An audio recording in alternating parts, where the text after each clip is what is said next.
Good Saturday morning, and welcome to, I guess, our first official weekly podcast of 2026. Right. Since Yeah.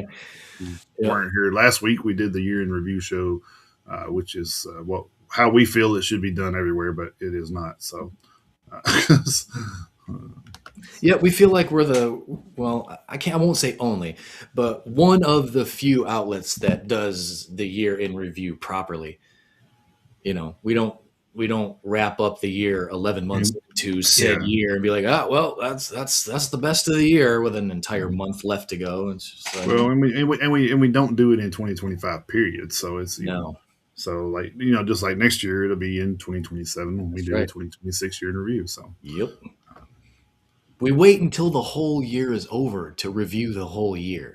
Well, I mean, because you don't really know, even with us knowing, going by our list of albums and stuff that are released. I mean, there's always somebody that doesn't, really report that. So I mean, Mhm. sometimes shit just pops up, and if we're following some band, like say we're following Trivium or something, but they don't tell anybody they're releasing something, Yep. and then all of a sudden you see a post going, "Hey, this comes out tomorrow." Like, wait, what? Where You the hell never, was you that at? never know. You never know.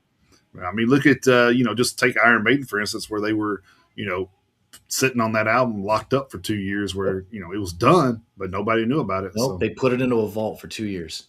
you know, And and not to mention when Avenged Sevenfold came out with the stage, they literally told nobody about it. right, Nothing. There right, was no news about it until the day it came out. no, You never know what's going to happen. You never know. yeah, you never know. Like, and then I would hate to put a list together, and then somebody drop an album, and then I have to, go Well, back and yeah, figure out how to rearrange everything. I mean, yeah. Was it at the end of 2024 when Nonpoint put out a yeah, an EP, yeah, like was it in 20? It December? was like Christmas, yeah, it was like right around Christmas time. Yeah, in December. Yeah, I was like, wow. yeah. So, So it just it doesn't wound make. up, Yeah. it wound up being like, EP of the year or pretty close to it, just Yeah. because of that. Just because it was one of the last ones to be released. So Yeah. you It can't does. you can't do things in November though, man. That's No, just you it's just can't. that's a little bit too premature to me. I mean, It's. I I understand. mean, I understand running a publication may be a little different because of the timing and everything like that. But you still gotta figure out to do a little better than that. yeah, I think That's so. a whole month is a little bit crazy. So And with the volume of stuff that comes out on a weekly basis, you're potentially missing out on a couple hundred releases. well, yeah, and that's basically what we look at too, is because we're not just you know looking at the same things Loudwire and them are. I mean, Hmm. we actually probably see a lot more albums than they do because of we use the outlet we use. Hmm. It's been pretty accurate. I mean, there's been Yeah. some stuff thrown in there that I didn't think belonged, but Well, and there it's was just an E and my there was an opinions. E yeah, and there was an EP that I was going to listen to that apparently got pushed back. So I mean, Well, but I right, mean, yeah. So but that's I what I'm mean saying. Like that stuff happens.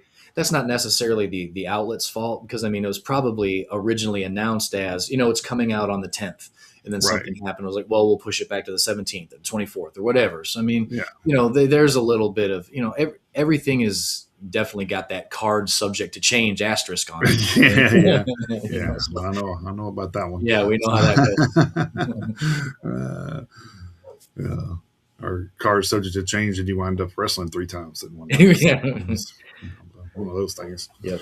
Uh, but yeah. So Three levels of hell match. well, so kind of we probably kind of need to dive into this thing because I actually went back and did birthdays from the first of the year. I'm like, you know what? It's the first show. Might as well just go back to the first. And I didn't realize what kind of hole I dug myself in doing that because There were a Jesus lot. Christ, there was a lot of birthdays. There was a lot last week that we didn't do because of the year in review show. So Yeah. it's a pretty hefty list. So and then Well, I mean, it's and then I have a story, and then an update on the story, and then a break off from the story, and then an update on that. So, and a rebuttal to the retraction yeah, I mean, to the this thing, retraction of the this thing correction. is like, it's a fucking mess, dude. I just kept like digging into it. I'm like, oh my god, like here's another story, like Jesus. So I'm gonna try to cover it all. just Got because some. I feel like I already had the one story, so I feel like I need to do the whole, you know, No, it makes sense. the whole It makes drama. sense. Well, I mean, if it's one of those, I mean, it's one of the, it's that there's three different versions of the truth. There's that side, there's the other side, and then there's the truth is The usually truth, right in the yeah. middle. So, I mean, there's three sides to every story. Yeah, it's pretty wild though. But we'll get into this thing so we can not tie us up for 3 hours because Right. could Yeah. very well easily do that if we don't kind of time or pace ourselves here. So Right. all right, let's kick into some birthdays from the 1st of January until today, the 10th. And then if they're, just so you know, I haven't been on there today. So if there's anything that's posted on today already, I probably don't have it because I was doing this last night. I was updating it last night. Oh So, yeah. so, but if it is, we'll get them on for the next week or whatever. Mm-hmm. If I Absolutely. see something after the show or whatever, but Right. which has happened a few times. So. It has. Anyway, January 1st, we had about a better way to start it than Richie Faulkner, guitarist for Judas Priest since Right. 2011. I mean, we all know Richie's journey has been pretty rough the last couple of years. So Yep. yeah, he almost wasn't with us. So I mean, it's very Yeah. fortunate that we're even celebrating his birthday right now. So Yeah, and makes it even more fortunate that we got to see him a few months ago in Franklin. oh So yeah, yeah, true. he's an amazing guitar player. He is, yeah. Then we had everyone's favorite multi-genre female, I guess. I don't know. I say this out of jokingly, but Poppy had a birthday January Yeah. 1st. So it's like I, I don't know if I guess like I haven't followed her, so I don't really know a lot about her. But I'm guessing she used to be Pop. If she's got a name like that, I would. I mean, I don't see why you would be called Poppy and be a heavy metal artist. Who knows? Who knows? But maybe I'm wrong. I don't know. Like I said, I haven't followed her career, so I have no idea. I just know of the couple songs that kind of pop out. Especially the one with Amy Lee and Courtney LaPlante. So Hmm. so it's not like I know a lot about her, so I can't really judge. But Yeah. just kind of like every time I see that name, I'm just like, wait, I feel like this is a pop star. It's Yeah. like I said, which may very well have been the case at some point. I don't know. Right. A lot of those have tried to venture into metal a little bit. I think Demi Lovato did the same thing a few years ago. So it's kind of Well, it's she kind of had. you never know what they're going to do. So. I know she. Yeah, I think she kind of had like some sort of phase where I think she thought about dipping her toe in, and I know that Nita Strauss was actually her Her touring guitars guitar, at the her time guitarist when she did that. I don't think it like really went over that took well. off. Yeah, I don't think it yeah. went over that well. I honestly didn't even listen to it. I just remember the news story. Yeah, I didn't listen to it. Either. Maybe I should give it a chance to see what it actually sounded like. Maybe, yeah, maybe. Anyway, January 2nd, we had David Bailey. He was a portraiture photographer, which is kind of a wild thing because I don't know if I've ever heard anybody call themselves a portraiture photographer before us. But he actually did the Alice Cooper $1 Billion Babies album cover. Oh, okay, okay. So just it was in here. I found it and I'm like, gotta include it because Oh yeah, they're part of a historic album cover. So there you go. yeah. Then we had Doug Robb, vocalist for Hoobastank. January 3rd, we had Rob Arnold, guitarist for Chimera from 2000 2011, and then 6 Feet Under from 2012 to 2018. Then we had John Paul Jones, bassist for Led Zeppelin. January 4th, we had Peter Steele, singer, songwriter, and bassist for Typo Negative. And as we all know, he passed away in 2010. I had Till Lindemann, vocalist for Rammstein. Rammstein. Ronald Landa, a guitarist for Delane.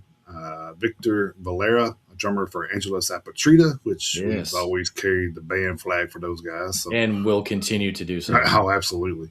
January 5th, we had Ted Harris Poley, vocalist for Danger Danger.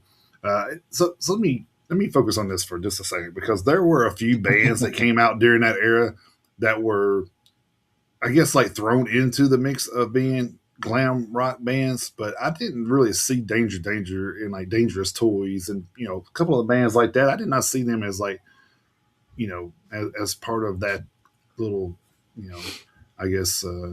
Well, unfortunately, it was probably cheaper and easier and just faster to just like everyone is hair metal or I everyone know, is right? glam, Yeah, and back in that day, yeah. it was just easier, and it was just kind of because everybody, I mean, almost everybody had long hair back then. I mean, even at True, this point, true. we're talking about, even Philip Anselmo still had his long hair. Yeah, that is true. He didn't really shave. He didn't shave his head until Cowboys from Hell came out, and even that was because, like, if you remember watching the video He for, had like a little well, ponytail type thing. Yeah, he kind of had like that hairstyle that I had going on for a minute, where it was long on the top and then it was shaved right, along the sides, kind of like right, Jason Newsted had.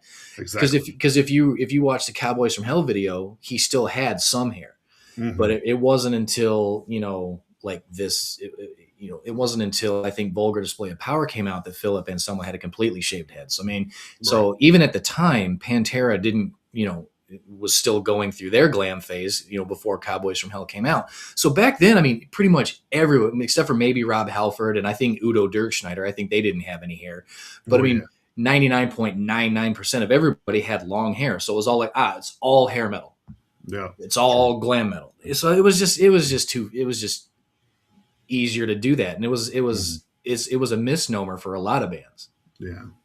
Yeah. And like I said, I think those, at least those two bands for sure were kind of, I don't know. I didn't agree with them being thrown into that mix, but Yeah. it is what it is. So, and then if you go back and listen to a lot of that era stuff, it was really man, it was a lot of blues based music back then, man, because it Mm-hmm. was, definitely the guitar work and stuff was real bluesy. You had bands like Great White and Tesla and Tora Yep. Tora, and all those guys Yep. they had some hard stuff to them, but it was more of a bluesy type, Mm-hmm. you know, sound and A lot stuff. more groove oriented than Yeah, you would have yeah, expected for back then. Yeah. yeah. Yeah, and I think a lot of the times, like I posted a story about Janie Lane where Right. Cherry Pie actually consumed him. He Yeah. made that as he actually wrote that song as a joke, and then it blew up, and then that was his claim to fame. It kind of took the seriousness away from what he did mentally because Yeah. he's like, man, I'm out here just bullshitting. And people are eating it up, and I'm out here writing serious lyrics, and nobody pays attention. So Yeah. it's kind of one of those things. And I think the mental part's what drove him into the drugs and alcohol and all that stuff. But Yeah. It was definitely an unfortunate end to Janie Lane's story. It sucked. yeah, I never realized that was one of the main reasons he went into the deep depression state. And I was just like, wow. I mean, Yeah. it's pretty wild to hear those stories now. When years after their deaths, but Mm-hmm. it's still a strange time. I think was was the. I mean, we all had a good time during those days, but I still think it was a strange era in metal music for It sure. So, absolutely was. so anyway, carrying on. January. Sorry, I know I'm gonna get sidetracked. I'm gonna get sidetracked a few times probably in this because it's a Yeah. long list of people, and some Yeah. people I feel like we haven't talked about a lot. So Mm-hmm. uh, January 5th also had Troy Van Leeuwen, guitarist for Queens of the Stone Age. Marilyn Manson, of course, vocalist and songwriter for Marilyn Manson, of course. So, Yeah. um, A very polarizing figure if there ever was one. yeah, it's so funny. I know I'm going to think of something about every one of these damn artists probably, but there's like an auction site that I go to called Pristine Auction, and they have a Oh, I Marilyn know. Manson. Yeah. Yeah. Yeah, they have a Marilyn Manson guitar on there, and the little fret bar that holds the thing, he's butt naked on Oh. the guitar, and that part of the fret is over his genitals. I was like, that's the funniest shit I've ever seen, dude. That's pretty funny.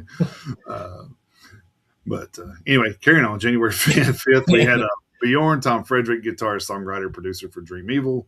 Lorenz Kandolf, bassist for is it Reset or Reset? I can't remember how they I think it's Reset. Reset. Okay, That's the way I've always so it's said kind it. of like Yeah. Reset, but with a Z, I guess. Yeah, that's kind Yeah, of the way okay. I've been. Yeah, that's the way I I've mean, been that's kind of the way I thought, but you know, like, That's what I've gone with, and no one's corrected me yet. Of course, I haven't talked to well, anybody in the band I either. was going to So say because they had never been on a show, hint, hint. But yeah, we could probably do that. I'd like to. Robbie Crane, bassist for Rat and the Lynch Mob, and then Lude Anderson, guitarist for After Earth, which have been on the show before. Yeah, It's been a while. I think they actually got some new music coming out this they year. are So working on something. Yes, they we are. may have to hit them back up. I know we got on a repeat guest coming at some point. We already kind of lining it up. Yeah, we So do. so kind of looking forward to that one too. So, Oh, always. January 6th, we had Malcolm Young, a guitarist for AC/DC, and he unfortunately passed away in 2017. Man, it's almost been 10 years It's already. crazy. I know it's crazy. That's unfreaking real. It doesn't seem like that at all, dude. That's No, no, it does crazy. not. Um, and then we had Peter Lauren, vocalist for Trickster, which, that's another band that we've talked about, kind of came in on the tail end of glam metal and just got Yeah, forgotten about, unfortunately. So, very, very, very unfortunate timing. yeah. Yeah, I think there was a couple of bands right in that realm that came out, and everybody was all under Nirvana at that point, so nobody was Hmm. paying attention to those bands. Yeah, But then January 6th, we also had Morgan Lander, vocalist guitarist for Kitty. Then we had our good friend Tina Gunnarsson, vocalist for yeah. Hest. We had January 7th, we had Ivan Moody, singer and songwriter for Five Finger Death Punch. Then we had Jinx, real name Jeremy Ferguson, guitarist and violinist for Black Veil Brides. And then Adam Wallazon, bassist for Nonpoint. Then we had Nick Holmes, vocalist for Paradise Lost and Bloodbath. Man, I can get that catch out of there today. Yeah. Then we had Timu Matasari, guitarist for Megadeth. Hmm. Then we had January 8th, we had Mike Reno, vocalist for Loverboy. And yes, if you say anything stupid, I will correct you because Loverboy was hard as hell for 1982. Just saying. And again, like we've said it before, we talk about people and groups who may not necessarily sometimes directly be metal, but That could have been they're influential. influence. There's influence. So I mean, so some of you have to just, they're not metal. You just have to get over that, because Yeah. you never know what sound is going to evolve into something. And then, well, when I was young, I used to listen to a lot of X, Y, and Z, but then as I got older, I got into some heavier music. So everything has to start somewhere, and then there's always a genesis effect of something somewhere. Right. I mean, And hell, when I was growing up, my mom and dad were rockers, but I mean, in the early to mid '80s, we're talking like Loverboy and Journey and Kiss. and Kiss to a certain extent, and like Blondie. Well, I mean, my parents didn't really listen to a ton of Kiss, so I mean, Yeah. they're kind of like, they were more like, Your dad just collected it. well, no, oh, God, yes, he did. Yeah, but I mean, musically, when it came to Kiss, they were a little bit more passive listeners. I mean, they, Yeah, well, that's kind of like. I mean, I've always been kind of that way with Kiss too, though. so They've never like every song they've ever put out. I haven't liked. I mean, of course, but yeah, right. But I you mean, do that with every band. But Kiss, right. even some of their hits, I'm just kind of like, eh. Well, Yeah, the funny thing is right. even with like with any band, depending on how big of a hit it was, depending on where it's played, I mean, because I mean, you can beat a great song to death. Oh yeah, That's the thing is, I mean, even if a song is a hit, it's like, all right, I'm sick of hearing this song. I need to listen to, if I'm going to listen to this band, I got to listen to something else because that song has been just running in the ground. So, I mean, it happens. Absolutely happens. Mm-hmm. And also, I hope that anybody that says, "Well, they're not metal," I hope your favorite artist uses them as an influence. So, right, yeah, because I've admitted to not being the biggest Kiss fan. I mean, we just literally both of us just admitted to not being the biggest Kiss fans. But if you don't think they were influential, well, heavy you, metal, then you just couldn't, you wouldn't be able to market a toothpick and sell it if you weren't influential. Not saying they ever did that, but I mean, I'm sure they did matchboxes and stuff like that over the years. And people, if it could be marketed, I believe Gene Simmons probably had done it at some point. And watch, we actually make jokes a lot of times on here where somebody's came up with something. I said, "Man, I bet Gene's mad as hell he didn't come up with that." I bet there'll be Kiss toothpicks on Monday. I know, right? Yeah, I'll be Kiss toothpicks on Monday. Man. All right, carrying on to January 8th, we had Andrew Wood, vocalist for Mother Love Bone. He unfortunately passed away in 1990, right when, kind of they took off. It's kind of one of those scenarios, kind of like Dave Williams from Drowning Pool. Yep. Kind of right at the peak of their, taking off. And then right when the roller coaster was headed up the hill there. I know, right? It's crazy. Then we had Jeff Abercrombie, bassist for Fuel from 1989 to 2010. Then we had Damiano David, a vocalist for Mainskin. Andy Burgess, guitarist for Praying Mantis. Rick Ross, guitarist for Death and Massacre. Then we had Jeremy Spencer, former drummer for Five Finger Death Punch, Hmm. and then we had Dirk Verburen, drummer for Megadeth. So we had a lot of Megadeth and Five Finger love today, Yep. and then also a lot of Led Zeppelin love, as you're about to see. So January Hmm. 9th, we had Jimmy Page, guitarist for Led Zeppelin, Yep. Phil Lewis, vocalist for LA Guns, Alex Staropoli, guitarist, keyboardist for Rhapsody of Fire, Isaac Delahaye, guitarist for Epica, Rocky George, guitarist for Suicidal Tendencies from 1984 to 1995, and he also been in Cro-Mags and Infectious Grooves, which kind of makes sense since Infectious Grooves was basically Yeah. Suicidal Tendencies. Yeah, it really was. uh, so then we have Martin Steen, vocalist for Artillery and Iron Fire. And then today, January 10th, we have Pat Benatar, which, if you don't know, probably one of the very influential figures in women in metal and rock. Actually, probably one of my top three female vocalists from back in the '80s. I mean, Oh yeah, she could fucking get it with. yeah, I mean, just the way she sang, she could fucking get it. yeah. She had some pretty influential, influence on wrestling and back in that day too, with Yeah. "Hit Me with Your Best Shot" and stuff like that. So then we You know, had the funny thing is we what we were just talking about is I don't Pat Benatar, she amazing. Hit me with your best shot. That song gets on my nerves sometimes. really Yeah, because I mean, it's always included in something because it's right. Well, that's whether it's true. so Yeah, yeah, it's a perfect example of one of those songs that it's a hit, yeah. but sometimes it's like, can you give me anything Well, else? I mean, I Hell is think for it. Children, Love is a Battlefield, Shadows Yeah, of the Night. Give me something else other I than think hit me with it's. your best shot. I think it's too. Is where you'll get into where say like a radio station or something would play it like over and over and over Exactly, and that's over. what I mean. And then you go and watch a movie and then it's there too. You're like, oh Right. shit, I can't get away from this fucking song. That's what I mean. It's a great Uh, song, but it's like people yeah, and outlets act like it's the only song that the particular artist put out. It's like you do realize they have other shit that is right. arguably just as good, or in some cases better than this. Play something else. All right, finish this thing up and then we'll get back to that in just a second. So January 10th, we also had Michael Schenker, a guitarist for MSG, UFO, and of course a brief stint with the Scorpions until him and Rudolph tried to kill each other. Well, they're still trying to kill each other. That's the thing is that shit That's hasn't. crazy. What was it, That shit's 60 been. years later? Yeah, so I mean that hasn't stopped. Oh man! Then we had Brent Smith, vocalist for Shinedown, and that's the extent of what I had. So I don't know if I missed That's anybody pretty. else. Yeah, that's pretty good.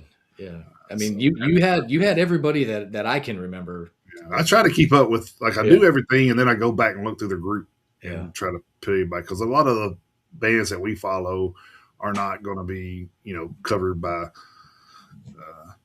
Loudwire or Yeah, that's music the good, sites that yeah, I go to. So and that's the good thing is I do have quite a few groups that I'm a part of on Facebook that do a pretty good job with some of these, I like that one kind that of you these under the radar kind I of like that. I like birthdays. that. I like that one that you were on. I was like, man, I think I started following them after I seen you as like a couple of the birthdays you posted were from that site. I'm like, oh wow, didn't even know Yeah, this site was on here. yeah, So it's good to still. It's cool and it's amazing to still be. What? I don't know how long. How long has Facebook been around? Probably 20, 25 years. I don't know, but it's been a while. A while. well, I Uh, joined in 2008. Because I don't know. so we'll just say 2005, say, or whatever. Yeah, So so 20 years. 20 So years easy, I'd say. somewhere around in there.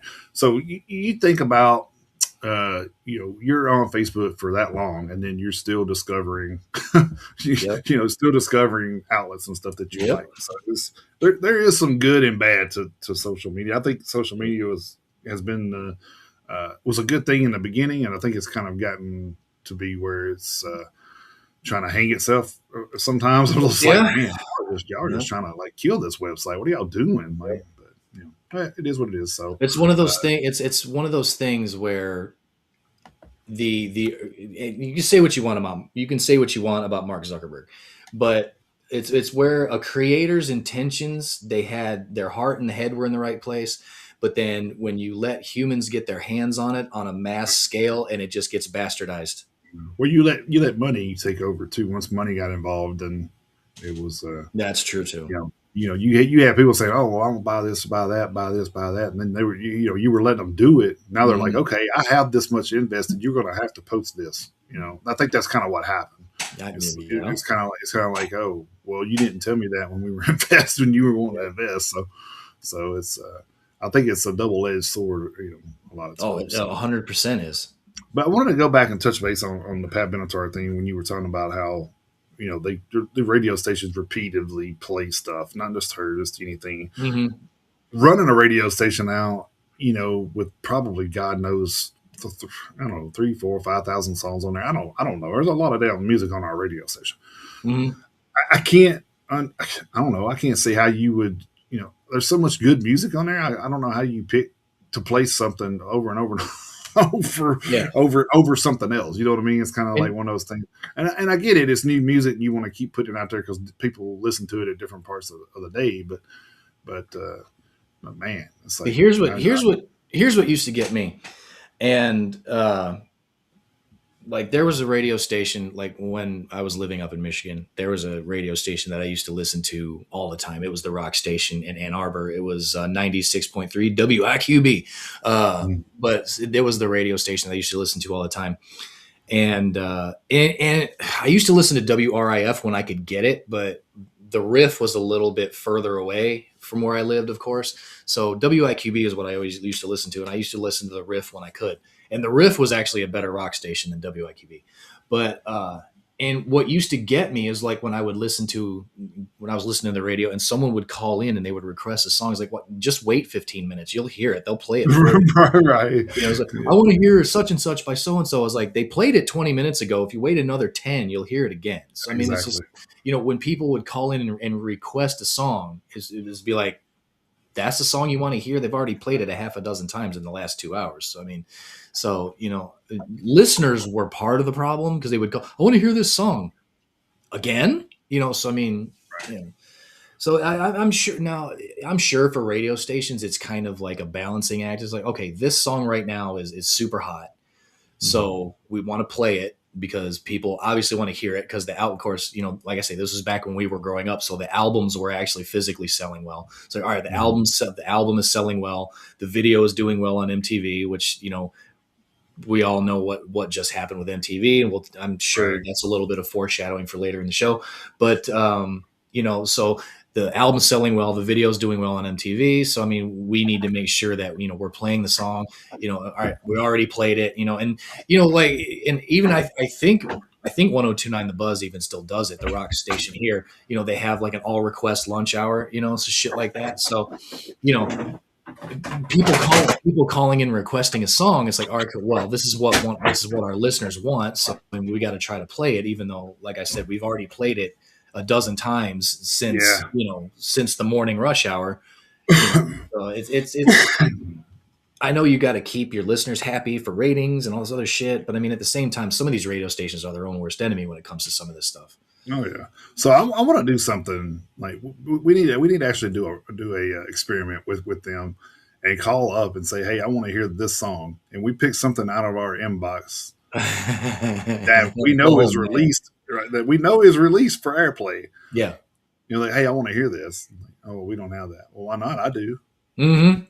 We It's in my should do inbox. it. I play it on my radio station. What are you talking Yeah. about? Yep. We should. Oh, we should so do that. Mm. Oh, you know what? We Say need to say we need it's released for play. I mean, I we have it. need. So Oh man, we need to do it, and we need to do it. We need to do it live, live. do We it need to do it live. live. Yeah. We need to put it. We need to put it on speakerphone. We need to call them, and yeah, we need to pick something. But We you're won't. live We on the won't. Metalheads Unite Yeah. podcast, so Oh, we need to do this. Oh my God, we need to do this so uh, bad. yeah. Oh God, I want to do this so bad. Oh, it's a terrific idea. Oh, I fucking love this idea. Oh man, that I love this idea.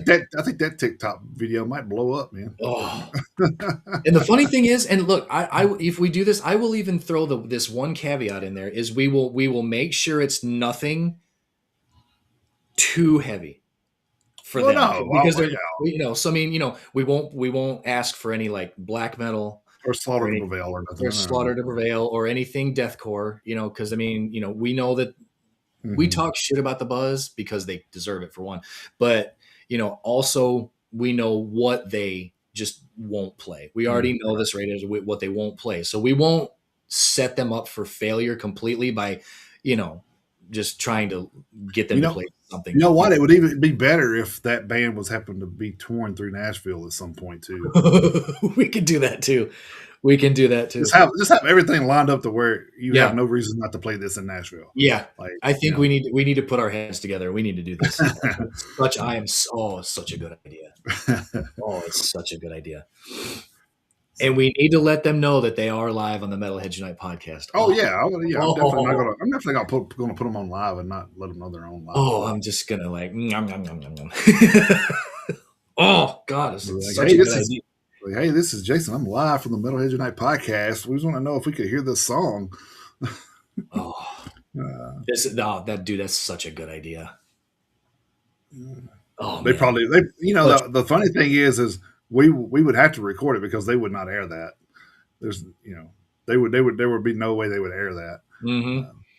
Because And their that's stuff their and that's stuff the is pre-recorded. When you hear, like, if you hear somebody on the radio station saying, "Oh, hey, you won these tickets," blah blah blah, that's yeah, pre-recorded. yeah. They took that phone call during a commercial break because that's what they always Exactly, do. That's what they exactly. always do. We're looking for caller 9, and we'll be right back. Blah blah blah. And then during the 7-minute block of commercials they make you listen to, they take all the phone calls and they do all that shit. So yeah. Mm-hmm.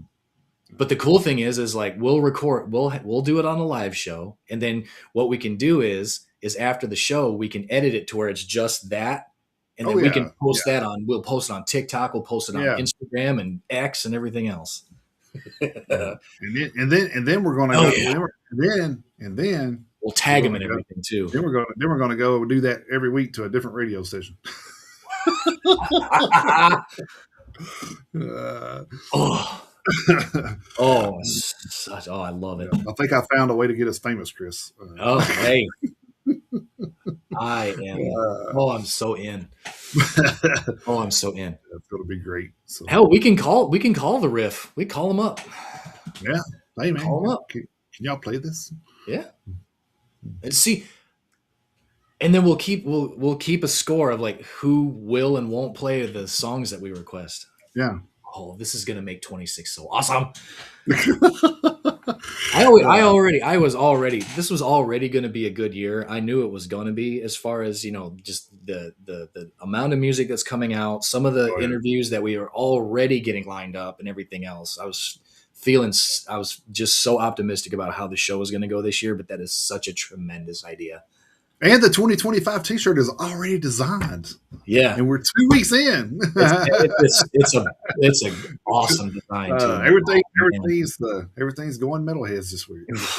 Man, it's such a cool design for this. Well, year. one of the shirts, the 5-year, right, yeah, the 5-year design, I am going to work on a little bit. And I was actually, my plan was to do this one, have it go around, try to push it a little bit between now and the Rockin' Pie, which now we're finding out may not happen. Right. So that's a bummer. So the 5-year shirts were actually going to be something I was going to take with me there. Yeah. So now I'm going to have to re-strategize, I think, and I mean I'm going to wind up putting them all on my Etsy account anyway. So so if, that way I feel like it's better. I could just tag the Etsy account on the Facebook and or Metalheads everything. Just tag the Etsy account and be like, hey, you pick up your Metalheads Unite shirt here, and the order automatically comes through from them, and then I send it, money gets exchanged. There's no like, hey, cash out me, or what I'm saying. It's all going to be took care of from that one point. So so it's just going to be a lot easier just to do it that way. So. Yeah. All right, I guess we need to get into some news. I don't know if you want to go first or yeah. I'll go first, and then I'll sink my teeth into this this big one first, I guess, just to get it out of the way. But yeah, yeah. Well, with as excited as we are for 2026 and everything, and we wrapped up 25 last week, and of course we talked about the in memoriam segment and how that was the longest segment that we've had to do as of this. Of the ones that we've done so far. We knew it was going to happen eventually, that we would have to start the in memoriam list for 2026. And, so we ended up having to do that. So I'm going to lead off first with, and I will say this: I am disappointed in every single one of the news outlets that we go to, because the lack of coverage on this was pathetic. I'll just say that. Really? So yeah, I mean there were outlets that had it, but I mean just the little blurb they had about it was Hmm. sad. So I did a little bit of digging, and what I found was the actual obituary that was written for this particular person. And Okay. while it's not the longest obituary I've ever seen, by far, it's still better than the amount of coverage that he got from our news outlets. So over at dignitymemorial.com, Mike Embro, the original drummer for Canadian band Razor, passed away on January 5th. And here is the official obituary. It is with sad and heavy hearts that we announce the passing of Michael Lewis Embro on January 5th, 2026, at the age of 63. Loved and cherished husband of Rosanna Reginato for 37 years, proud dad to Nick and Carly, treasured papa to Easton and Sophia, whom he adored. He was the proud son of the late Louis and Maria Embro, and loving son-in-law to Adele and late Nico Reginato, loving brother of Louis and predeceased by his sister Fina, brother-in-law of Frank Pellegrini, Deborah Embro, Ed Reginato, Louisa and Dino Moretto, and Dino and Kathleen Reginato. Fun and loving uncle to Frankie, Max, Kayla, Jordan, Kristen, Brendan, Adam, Jessica, Julia, and Jamie. Mike had many friends who loved him and will miss him dearly, especially his closest friends Mike Carlo, Mike Campagnolo, John D'Souza, and Dave Carlo. Mike was a drummer in several bands throughout the years. He loved all the musicians he played and jammed with, whether it was in the basement on Carden Street, Mike Carlo's basement, or touring with Razor. He was dedicated to his jobs, spending over 30 years at Owens Corning and recently at Barzati Woodworking for the past 8 years. But the thing he did the most was try to make everyone around him laugh and smile. He lived his life as he wanted to live it. Mike was known around the world as a legendary heavy metal drummer, which he was very proud of. When it came to his home, his family was his greatest love, as he was theirs. Love you always and forever, Mike/Dad/Papa. Keep on rocking, Embro. Visitation will be held at Gilbert McIntyre and Son Hart Chapel, 1099 Gordon Street in Guelph, Ontario, on January 11th, which is tomorrow, from 4 to 9, and on January 12th, 2026, from 10 to 11 a.m. The funeral service will follow in the funeral home chapel at 11 a.m. So, Mm. so yeah, I mean, very disappointed in the news outlets that we get our news from. But I will give This Day in Metal the shout out, because they were the ones who actually kind of first posted it, and then a couple other ones kind of took it and kind of did their own little quick mention of it. But This Day in Metal is where I saw it first, so they're the ones who are getting credit for breaking, quote unquote, breaking the story. But yeah, everything else I saw was like, this is barely even a mention. So when I saw that the official obituary had been written, I was like, I'm going to read that, because that's a lot more, it's a lot more fitting. Yeah, that's oh. The uh, the, Ah, the cause of death that I did see was allegedly pneumonia. So oh, okay. yeah, So it was something, yeah, sickness or anything. It wasn't nothing out of the ordinary, I guess. yeah. It wasn't That's the cancer or anything like that. So He's still a little bit too young for. 63, Uh, sure, yeah. yeah, that's what I say. Like I hate seeing stuff like that because I feel like you spend all of your time in America getting to that retirement age, and then you don't get to enjoy anything. Hmm. It's Oh like yeah, what the fuck, dude? So ridiculous. Like agreed. retirement should be at 55 or something. I think. And just Yeah, that would be nice. all right. So for the drama portion of the show, uh, this was originally came over from Loudwire. This one I'm reading now. I think everything that I got was from Loudwire because the follow up to the follow up to the follow up to the side story to the follow up to that, and I was like, damn, this is just welcome to the Rodney Radke Oh edition yeah, good of lord. Metalheads Unite. Oh man. So anyway, this one over from my way. Following in reverses, Ronnie Radke has reportedly filed a temporary restraining order against Brittany Furlan for alleged harassment after she rehashed a 2025 catfish scandal on social media over the weekend. It's been a little under a year since Furlan first spoke out about the apparent catfish scandal. she was involved with Racky impersonator. Now, the Fallen in Reverse vocalist has reportedly filed a restraining order against Furlan for harassment, which, still trying to figure this out. But so Racky filed the order in Los Angeles on January 5th. According to TMZ, the musician is said to be requesting the court orders her stay at least 100 yards away from him. So a rep on behalf of Furlan told TMZ, quote, "We are aware of the restraining order petition that has been filed. The claims being made about Miss Furlan are not accurate," end quote. Well, I'll take that back. He's quoting again. Our legal counsel issued multiple cease and desist notices in May after what we consider to be a pattern of harassment, bullying, and false public statements about her. Those notices were acknowledged, but the behavior continued. Ms. Furlan will respond through the court process and hopes the matter can be resolved peacefully. No further comment will be made at this time, end quote. So, in a series of posts on her Instagram story on January 3rd and Sunday, January 4th, Furlan shared screenshots of an Instagram account that messaged her various times and left comments on her posts, as well as posts by Soraya and Tommy Lee. Furlan is married to Tommy Lee, and of course, Soraya is Racky's ex-girlfriend, which, if you don't know who Soraya is, she is formerly known as Paige in the WWE. Mm-hmm. So just in case nobody's following that part of it. So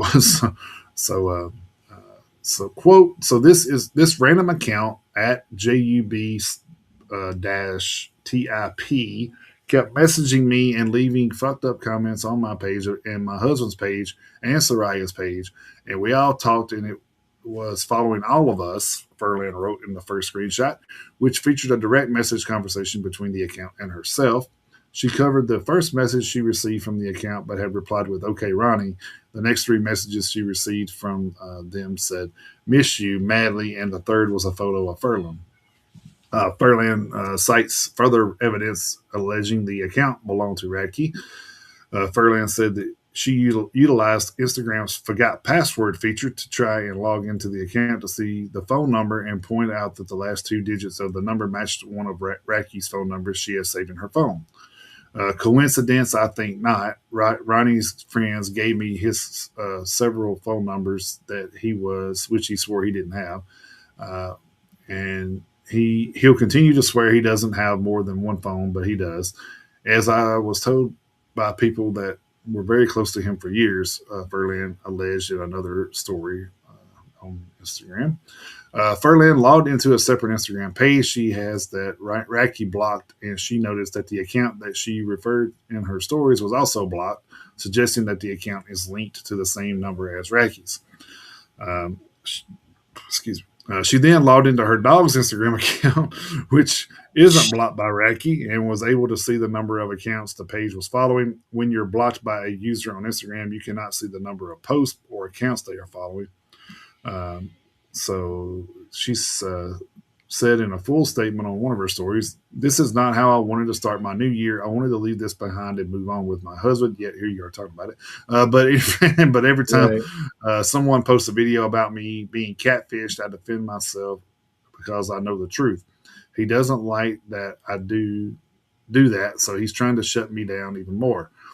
He knows the truth too. I'd like to move on with my life. I'd like to be left the fuck alone. Not hunted from burners and whatnot. I would happily take a lie detector test. There is no AI video of a guy getting his dick sucked, that's for sure. I know what I saw. I'm not going to be gaslit any further. Thank you to everyone who has messaged me and has been the subject of a smear campaign. When the narcissist gets caught, it's not fun. Now, please let me move on with my life. Following Furlan's initial post on Saturday, Racky posted a series of screenshots on his own Instagram story and 3 videos to his feed addressing what she said. He accused Furlan of making the entire story up and of reaching out to fans to try and get them to talk about him on TMZ. Quote, "You're messaging fucking parasocial psychopath fans, trying to get them to lie to create false narratives about me. You're a piece of shit. You want to talk about who's narcissistic? You're narcissistic," end quote, Racky said in his post. The musician shared messages he received from the teenage fans claiming that Furlan was stalking and harassing them on the Instagram story. Then he called out a fan that was messaging Furlan about him and accused the fan of being obsessed with him. So the next thing we are going to, quote, "So the next thing we are going to do is subpoena Juliana Starr's text message along with Brittany, since these fucking psychopaths can't accept reality. Let's see what your reality looks like under oath, end quote. He wrote on his story, alluding to the taking legal action in court. The vocalist stands firm that he never attempted to contact Furlan directly beforehand. Quote, you know how hard it is that somebody I grew up listening to, like your husband, hates my fucking guts now and is convinced that I'm doing some secret weirdo shit when I'm not. I put that on my fucking child. Put that on my fucking child and my dead brother. I've never Snapchatted you in my fucking life, end quote, he asserted. So that's the initial story. Well, I guess not the initial story, the rehashed original story, I guess. Um, so this is where it gets real strange. This was kind of a follow up to this story. So Catfish host and producer Neb Schulman has weighed in on the ongoing Brittany Furlan and Ronnie Racky scandal. There are a few people more familiar with catfishing than Schulman, so TMZ interviewed the reality star to ask him his thoughts on the situation between Furlan and Racky. The scandal initially started in May of 2025. Of course, we just went through all that. Mm-hmm. Schulman told TMZ that people have been tagging him in social media posts about the scandal since it first became public last year. Now it's been rehashed. He decided to look into it. The host revealed that he's known Furlan and Racky's ex-girlfriend Soraya for several years now and spoke with both women in the last few days about the situation. Quote, most of the information obviously came from Brittany, and I have to say it seems to me that she much rather would have kept this whole thing private. The relationship she had with Radke, whether you believe it was really him or not, wasn't something that she was looking to make public or talk about. Well, I guess not. You're cheating on your husband. You quote. Well, details. So I mean, either way, you're talking to somebody like that. You're basically having intent. I mean, he prefaced his next thoughts by saying he hasn't done a formal investigation on the matter, especially because it would be challenging to get proof from Snapchat since the messages disappear after a certain amount of time. Yep. He added that his opinion is more influenced by the people involved and believes Furlan and Soraya are both nice, genuine people. Quote, I don't know Ronnie personally, but from what I've heard from both of these women, and I'm inclined to believe the women, he may not be the most trustworthy, caring, and truthful, honest guy, end quote. If I had to choose who's telling the truth here and who's more likely to be using the whole situation to benefit them, even if it means it comes at the cost of others, I'm inclined to side with Brittany, says Schulman. Schulman further suggested that if Racky was completely innocent, he could have discussed it with Brittany and Tommy Lee privately rather than blasting it on social media and offered to help find out who's been making the fake social media accounts. Toward the end of the conversation, Schulman theorized that someone may have seen an interaction between Furlan and Racky online and created an account posing as the following reverse singer in order to start talking to Furlan themselves. So trying to read if there's anything noteworthy to add to that. But yeah, that's all going back and talking like about the previous, because you know how they do. They'll talk about they'll Right. just add Yeah. on to the previous story. So that's what Yeah. they're kind of doing here. Yeah. So then, of course, Ronnie being Ronnie's gonna come back and fire back at him. So Ronnie Racky has fired back at Catfish host Nev Schulman in a new video on social media. The reality host and producer took part in a live conversation with TMZ, which we just talked about. Mm-hmm. Let's see. I just want to see what Racky said here. Let's see. Here we go. So Racky shared a video on Fallen Reverse's Instagram this afternoon addressing Showman directly. Quote, now Showman, you're literally lying, Racky said in the beginning of the video. He's saying that he pretty much spoke to my ex-girlfriend Soraya regarding this whole thing and pretty much implied that I'm known for lying and I'm a liar because of what I've done to this person and that person. The vocalist added that he spoke on the phone with Soraya for an hour after TMZ shared the interview with Schulman, and she denied that she ever spoke with anybody. He accused Schulman of speaking with TMZ so that he could monetize the scandal and make a TV episode about it. Quote, what happened to looking at the evidence? You don't want to see the evidence. You're so biased that you admitted to being friends with Brittany, and you want to come on here and say I'm lying and say that my ex is saying this and that when it never happened. You're a liar, Radke asserted. Let's see. that was kind of all of that because it's going back and talking about the previous. I hate when they do that. Uh-huh. Just tell me the update. I don't care about what's. Right. You don't need to because now you got four stories with the same damn Yep. content, but just add something added to it. Mm-hmm. Yeah, that's annoying as hell. So that's kind of going to be an ongoing thing. It seems like with this. I mean, I don't know what to believe. We know Ratke's kind of a hothead, and you know, I don't know. Like to me, it seems like he's always been kind of a I'll say what I want, fuck you kind of person, though. You know what I Yeah. mean? So Mm-hmm. it's kind of like I mean I don't know. I guess in this kind of case it may be different since there's legalities involved, but. I mean, we've talked about Ronnie a few times. How he's kind Yep. of an explosive dude, and Yeah.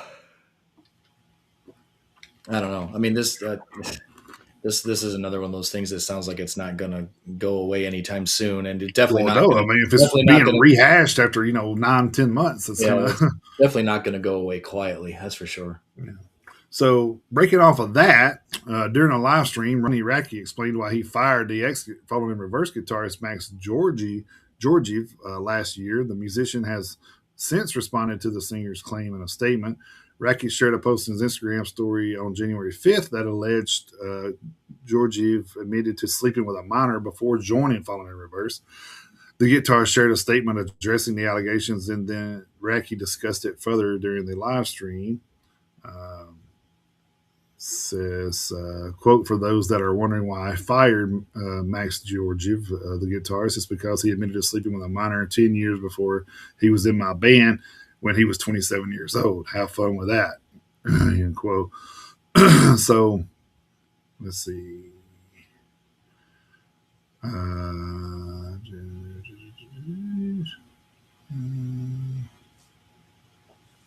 God, I hate when they do this stuff.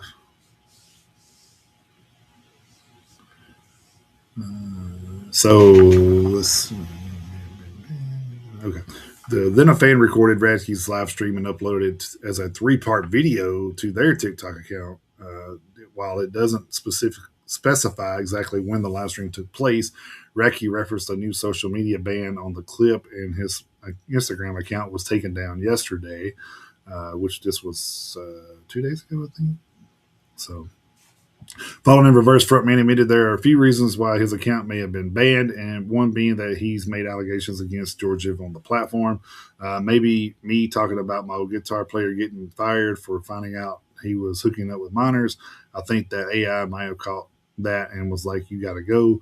I mean, you really can't post stuff like that. I don't know if like talking about it, there's certain keywords on there they'll say, "Hey, you can't."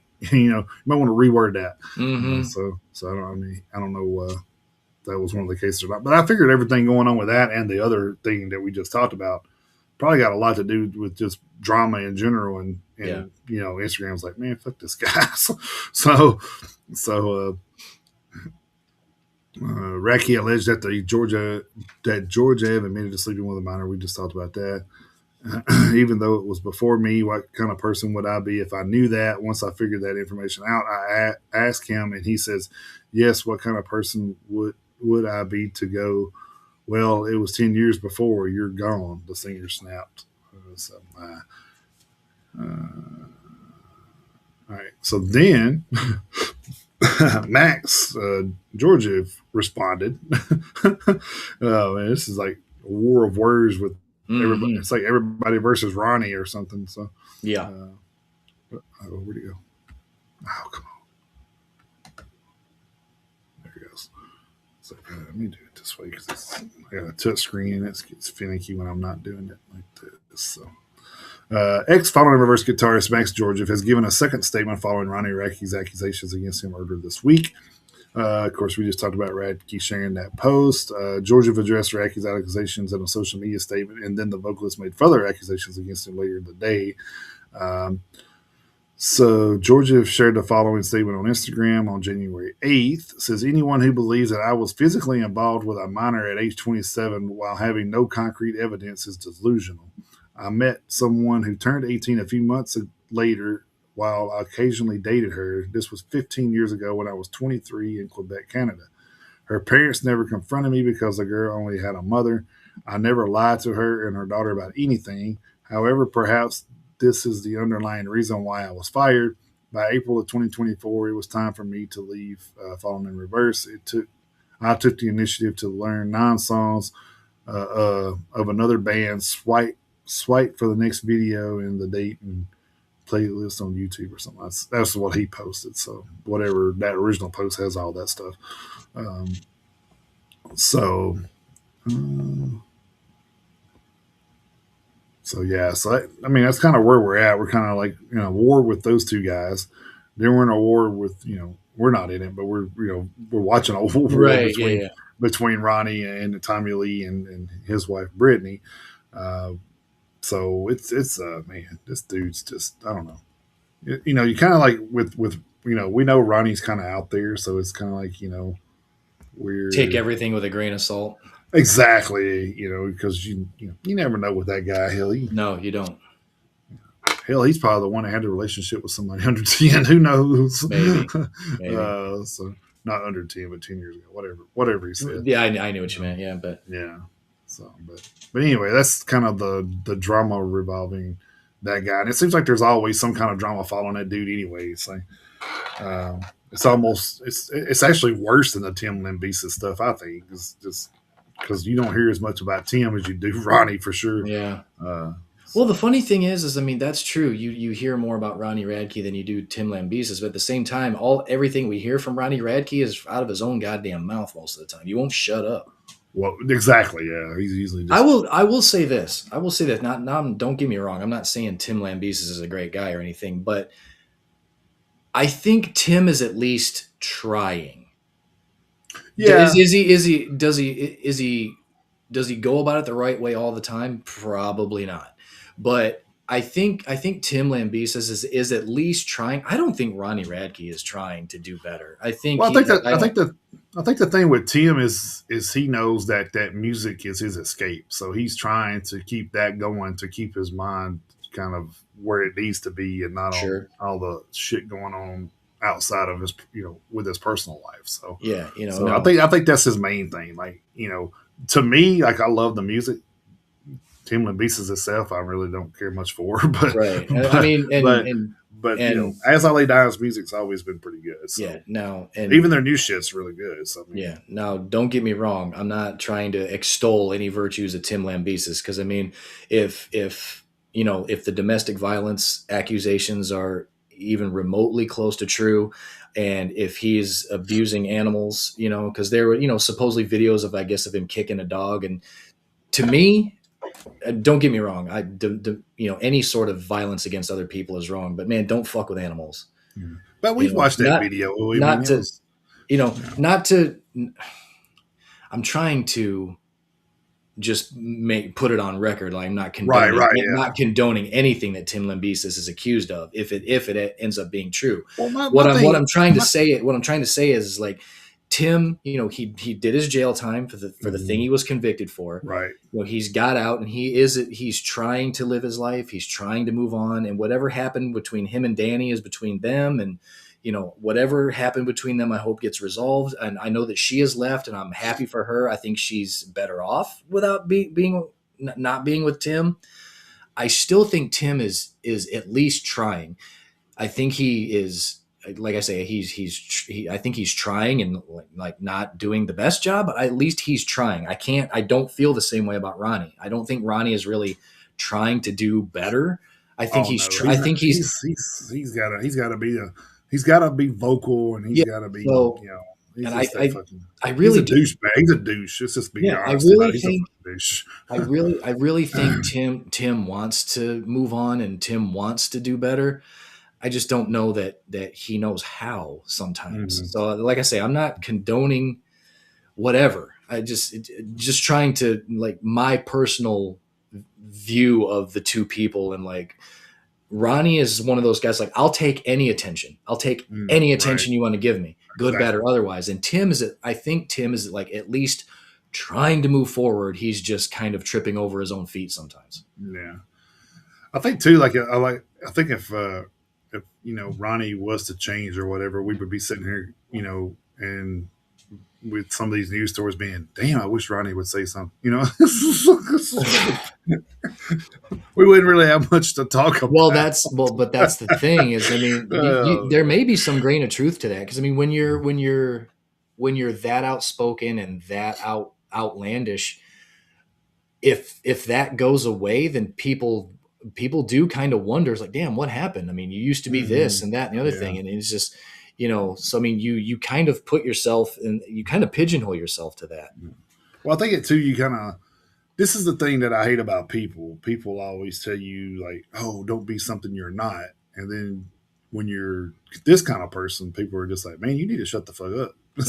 Yeah, It's like you can't have both. right, Unfortunately, I mean, you know, when you say that to people, you don't always get a positive right, yeah, effect from it. So I yeah. mean, Not because again, yeah, not everyone's a good person.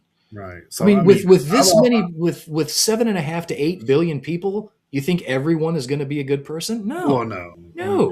and it's like that's probably been one of my biggest issues in life is I have sometimes I don't have a filter, and when some things go on, say in the workplace, and that's not really looked upon as a positive attribute. So, Right, because they're like, this guy's fucking just going to tell you, and he don't give a fuck. And I'm just like, I yeah. mean, yeah, that's and the thing is, it's like I'm never like I never like present anything like that in a derogatory way. I guess it's more of just telling you the truth in the most polite way possible, Hmm. and but it still comes off.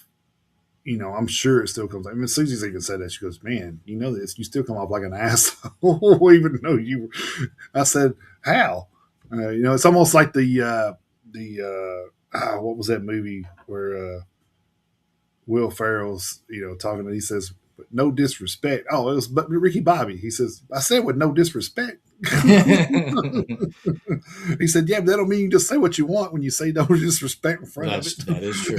it." That's true. He said, and he's like, "It most certainly does." Yeah, that does. Oh man, Yeah, it doesn't give you definitely doesn't give you carte blanche. That's for sure. yeah, it's kind of one of those things where it's no, I don't want to be something I'm not, but I don't also want to be. I got to also think there's other people that get affected by the decisions I make. So Yeah. it took me a long time to realize that, but uh, you know, Well, I yeah. mean that I think that's one of those things that kind of comes with age too. Oh yeah, I mean, I know Ronnie Radke. He's not the same age as we are. well, no, he's still got He's a little ways behind us. But I mean, hell, what 30 something or something yeah. like So that. I mean, even though we're the age that we are, I mean, hell, there's still shit we can learn on a daily basis too. Oh So well, yeah. just, I mean, well, but yeah, I mean, the thing is, if you ever stop learning, you might as well just right. Oh God, yeah, no, 100%. you might as well be dead, I guess, at I this point. mean, yeah, So, yeah, 100%, no all doubt. right, All right, moving on. moving on. All right. Going over to metalsucks.net for my next one. This was from the January 3rd. Well, this is as good a time as any to make a big change this big.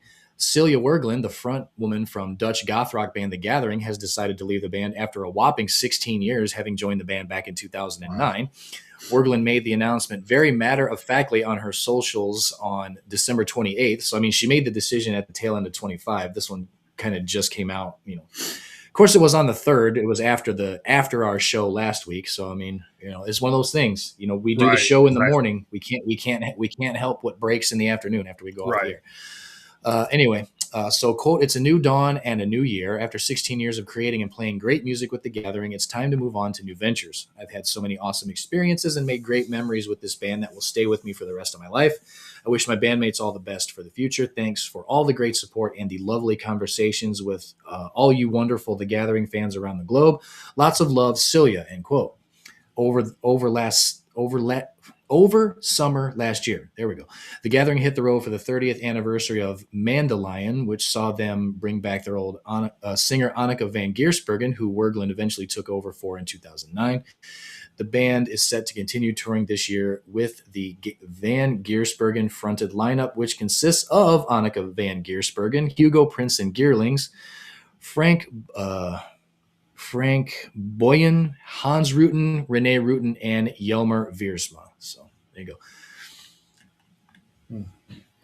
Hans Rooten, you say? Yeah. uh, oh man, that's one of the languages I would learn to love just because of the, you know, Well, mainly because Drake. there's a lot of bands that we know that do they speak only German, and we'd love to know what the hell they're saying. Oh yeah, yeah, yeah, yeah. No, 100%. Yeah, absolutely. But I just think that's a fascinating accented language. I think so. Hmm. All right, next one is over from Metal Hammer. Did you ever wonder about the physics of mosh pits and circle pits? Well, if so, you're not alone. Earlier this week, Max Sebastian, a subscriber to the podcast The Rest is Science, posed a question for hosts Hannah Fry and Michael Stevens on the very subject. He asked, quote, can you talk a bit about mosh pits and fluid dynamics and how that links to crowd safety at large concerts, end quote. Before answering the question, mathematician Fry referenced an academic paper published by Cornell University in 2013 titled Collective Motion of Humans in Mosh and Circle Pits at Heavy Metal Concerts. The paper, authored by Jesse Silverberg, Matthew Beerbaum, and James Sethna, and Itai Cohen from the Department of Physics and Laboratory of Atomic and Solid State Physics at the New York based university, drew comparisons between moshers and the behavior of particles. Uh, what they did, Fry explains, is they attended a number of heavy metal concerts and also attached videos of them on the internet, and it is written as a proper academic paper would be. The paper reads, quote, here we study large crowds, 102 to 105 attendees of people under the extreme conditions typically found at heavy metal concerts. Often resulting in injuries, the collective mood is influenced by the combination of loud 130 decibels, fast blast beats exceeding 300 beats per minute, music synchronized with bright flashing lights and frequent intoxication. What a way to distill the joy of a good night out with your friends, Fry laughs, later revealing that she is very much not a mosh pitter. Uh, anyway, here's the thing that she continues: if you stop thinking of people as people and you start thinking of them as particles, actually, what you see in mosh pits is this behavior that is common across sort of systems of fluids, essentially. So each person effectively is like a particle, right? They're propelled, they're constantly colliding, and they're reacting to what's going on around them locally, not the whole global system. They're not all following a series of rules. They're just reacting to what's going on around them. So these physicists, what they did is they made this mathematical model, this computer simulation, adorably good sense of humor here. They called it the mobile active stimulated humanoids model. So it's MASH. Marshmallow, It's marshmallow, MASH, marshmallow, marshmallow. Yeah, otherwise known as mashers. measures. So Yeah, there are two different tendencies that people have when they're in this sort of crowd situation. Fry continues: either we tend to copy what people are doing around us, flocking the behavior, which is what you get when you see big flocks of birds, where they're sort of copying the average speed and direction of their neighbors. And humans are doing the same thing, right? And if the crowd is moving in a particular direction, we tend to copy what's going on immediately around us. But then we also, but oh, what the hell? I think there was a typo there. But then also, you have sort of a more random, unpredictable movement when we're acting as an individual. Say somebody spots a friend or whatever it might be, and what they found is that actually these mosh pits, they do have this gas-like state. They essentially form the same patterns that you would see if you were looking at a box of atoms, this sort of disordered gas. The Maxwell Boltzmann distribution is what it's known as, but people are sort of pinging around from each other in this disordered way.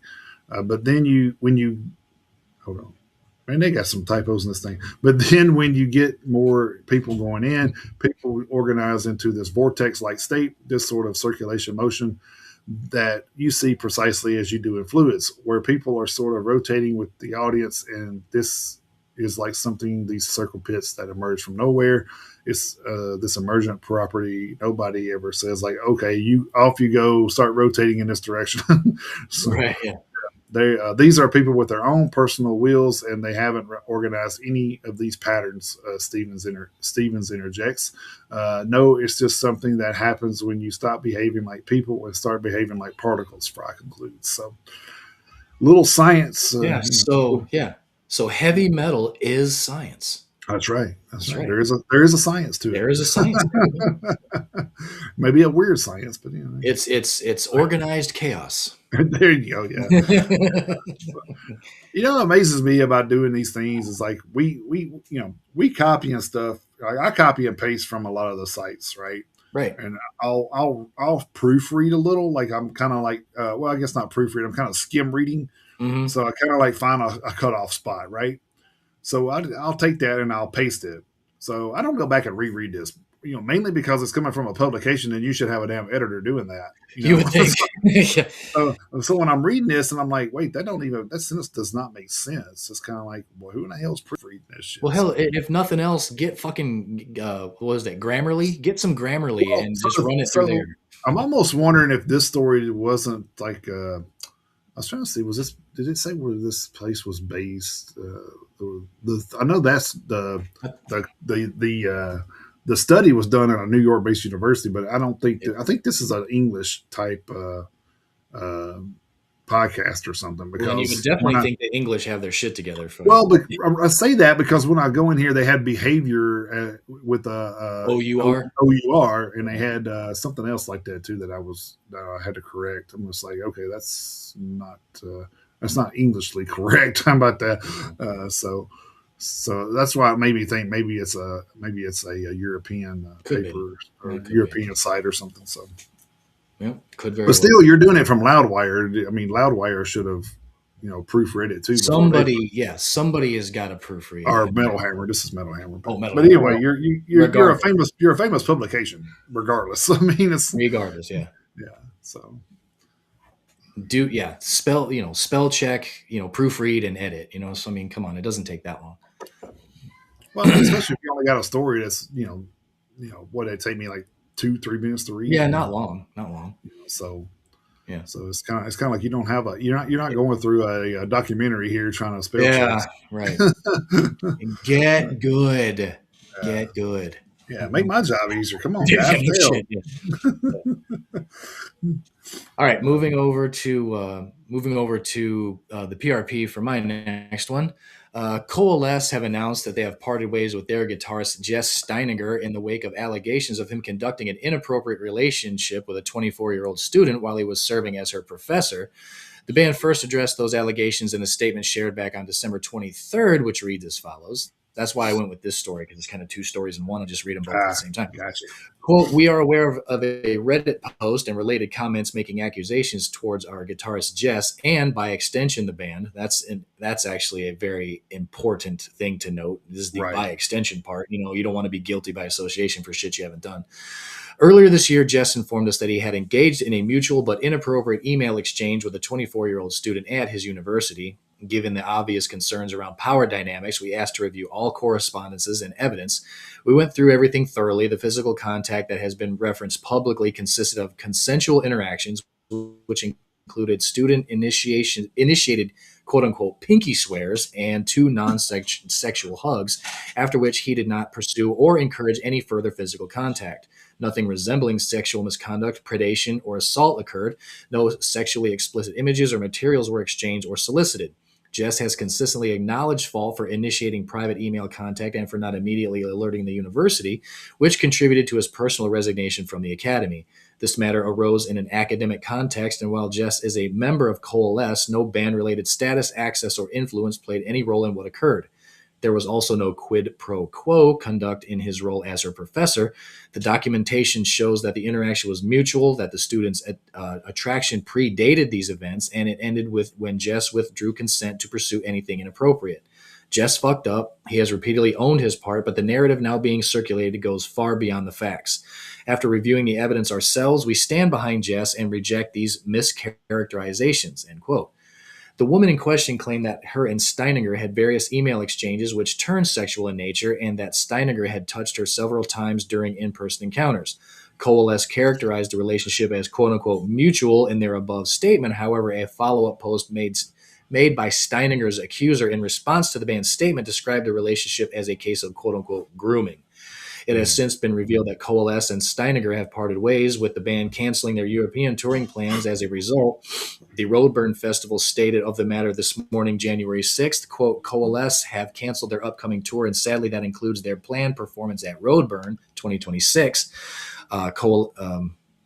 The band commented Coalesce has parted ways with their guitarist, and as a result will be unable to fulfill the upcoming shows. While Coalesce's social media profile appears to have been deactivated amid the ongoing controversy, Steininger has issued a personal statement regarding the matter to Lambgoat, which reads as follows. Quote, I made the choice to step down as guitarist of Coalesce. The public attention surrounding my personal failures has become too heavy a burden for my family and loved ones, and I need to step away from public life to focus on accountability, repair, and healing, which I am now doing professionally. I accept responsibility for my choices and for how they have impacted others. At the same time, the matters that have been made public deserve to be addressed in a private, professionally mediated setting with restorative healing and reconciliation as the goal, not public spectacle. I ask unequivocally that no one harass or attack any individual connected to this situation. Please do not contact them to direct anger or cruelty in my name or the name of the band. That behavior is unacceptable and serves no constructive purpose. I am grateful to my former bandmates for their honesty and care in handling a difficult and painful situation. My choices are mine alone. I wish them well in continuing on without me. End quote. So there you go. A little bit of Mm. a sticky situation there. So Yeah, that seems like that's I don't know. I don't know. To me, it's one of those things where you know I don't know. It's kind of like when you get into something like that age, it's kind of like the Dave Ellison thing all over again, where yeah. they kind of say, "Oh, well, he's doing this." Well, then you go back and the lady's like, "No, so we were." It was all consensual. Like, what are you talking Mm, about? So it's kind yeah. of like, we pretty much come to the conclusion that Dave Ellison got kicked out of Megadeth for no fucking reason. Well, I mean, I guess there was a reason. There just had to be I don't know, I got a kicker there for Mustaine to just get rid of him because I think Yeah. they hadn't gotten along in a long time. Yeah.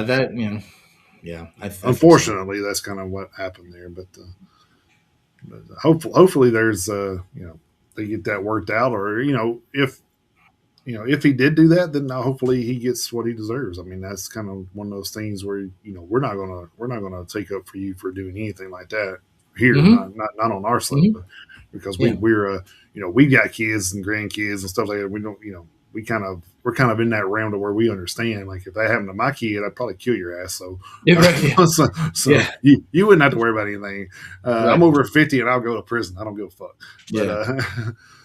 so yeah, so that's kind of like the thing I'll look at, but we'll see what happens. I guess I'm sure there'll be a follow up to that at some Yeah. point. I'm So, sure. I'm sure.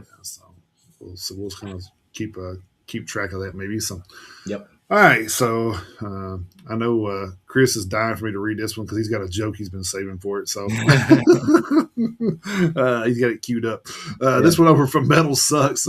At the very end of 2025, an end of an era took place. The power that be over at MTV axed the cable channel's remaining 24-hour music channels, not just in the U.S., mind you, but all over the world. The once favored method of catching music videos was no more. Well, one coder decided that wasn't going to fly, created a modern solution to an untenable problem. Enter MTV Rewind, a free web app created by a programmer that calls themselves Flexosaurus Rex with zero ads, algorithms, or added bullshit. Just an easy way to view a collection of more than 33,000 music videos and counting, spanning 6 decades across various decade focused channels. Additionally, the web app includes channels based on the old shows Yo MTV Raps and Headbangers Ball. Or if you're an agent of chaos, you can always hit the shuffle all button too. Speaking about why this whole thing even exists, Mr. Flexosaurus said it was a necessary thing to do given the importance of MTV. MTV was a cultural institution that changed music, fashion, and youth culture. Then they stopped showing their music videos and became reality TV. I felt a wave of sadness when the announcement hit. Nothing felt Mm. like it could ever fill that void. So I started coding, built it in 48 hours, MTV Rewind. So if you want to relive the old days with MTV or you want to see what it was kind of like, head over to MTV Rewind and maybe send a few dollars over to Flexosaurus since he's doing all this for free. So Yeah. Even though he basically just recreated YouTube. Yeah. Yeah. Well, I mean, in a sense, yes, but In a then sense, again, yeah. Well, he don't. He's guaranteeing no ads, algorithms, or added bullshit. So I mean, you do get that. that would definitely be a You better know, thing. Ugh, yeah. man. But you're looking at you know, I guess like with this, you're looking at something from the past that Yeah. you know, if you're, YouTube's still kind of going and still putting shit out there on a daily basis. So, Hmm. this is kind of old stuff that some people may have never seen, or because of the years that it was put out there, or Yeah. or stuff that we can't relive because But I mean, I think it's cool for one sense. I don't have to sit here and like type in a bunch of shit in Hmm. YouTube. I That's mean, I true. just go over there and watch it, and Yep. there from there, and like And then I'd have love. to. I might check it out just to relive some old Yeah. Red Ranger's ball days or something. Yeah. Yeah, man, that would definitely be worth it. I did make the joke, but I mean, it sounds. Yeah, yeah, yeah. I I mean, know. it sounds like it. It sounds like it's a cool thing. Yeah, and and especially if for nothing else, you don't have to watch two videos, two commercials before every Well, that's single true. goddamn Yeah, video you're trying to watch. I mean, for crying out loud. and you don't have to pay 30 something dollars for a premium. So Yeah, YouTube's gotten. I don't get me wrong. I love YouTube. I do. There's stuff. There's sport stuff and video game stuff and wrestling stuff and metal stuff. I mean, I follow all sorts of shit on YouTube. YouTube mhm. is a great place, It but is it's not perfect. It's not perfect. So, right. but YouTube is fun. You can and you and I both have gotten lost in YouTube. Oh yeah, I went down some rabbit holes for sure. It's Yeah, like, really have. So we're like 2 hours later going, what was we originally looking for? yeah, What was we- yeah. uh, Well, meantime we found videos by six bands we have never heard of before. So I mean, that's true. Yeah, I mean it can that's be very very helpful. you know, It absolutely. can. All right, metal injection for my next one. Another carousel going around. Lineups changing. 2026, the bingo balls are already Yeah, right. Already out you know there. being mixed up. Haken have confirmed a significant shakeup in their lineup, revealing that longtime guitarist Charlie Griffiths and bassist Connor Green are no longer members of the band. Quote, it's with heavy hearts that we announced the departure of Charlie Griffiths and Connor Green from Haken. We are tremendously grateful for the time we've spent together creating music and touring the world, achieving things we thought weren't possible. Both Charlie and Connor are irreplaceable, but of course they're going to try, as musicians and individuals, and they have given so much to make this band what it is today. We cannot thank them enough, but we wish them all the best with any future endeavors. They will always be part of the Haken family. New music coming this year. Yeah, with new members that are going to replace the members who are irreplaceable. Mhm. Griffiths has been part of Haken since 2008, helping shape the band's sound across their studio releases while also branching out with his solo project, Tiktalika. Uh, Green joined later, coming in 2014 after the original bassist Thomas McLean departed and became a defining presence in the band's more recent era. The announcement comes after a stretch of uncertainty around Haken's recent plans, including a canceled Euroblast festival appearance and the band stepping away from scheduled dates with Coheed and Cambria. At this point, no further information has been shared as to whether the promised new music will include any new collaborators or band members. So we'll definitely keep our eyes and ears open for that. What the Haken, man? I'm telling you. This one over from Metal Sucks. When it comes to the metal god himself, there's plenty that we could all find amazing about Rob Halford.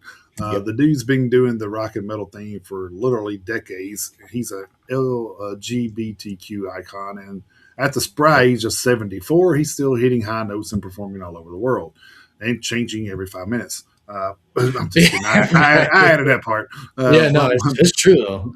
but one area that really deserves some deep praise is the fact that he's managed to remain sober for the last 40 years. In a post on his Instagram page, Judas Priest frontman shared a message of deep gratitude and thankfulness that he's managed to remain sober for all these years. You can check out the video below, but here's what he said as transcribed by Blabbermouth. Hi, everyone. Or I guess I should quote that quote. Hi, everyone. Today I stand here with deep gratitude and thankfulness as I celebrate 40 years of sobriety. 4 decades ago, I made a decision to change the entire course of my life, stepping out of darkness into the light toward the future I couldn't see. As I've said before, it wasn't easy and it still isn't. Recovery asks for complete honesty, humility, and a willingness to grow one day at a time.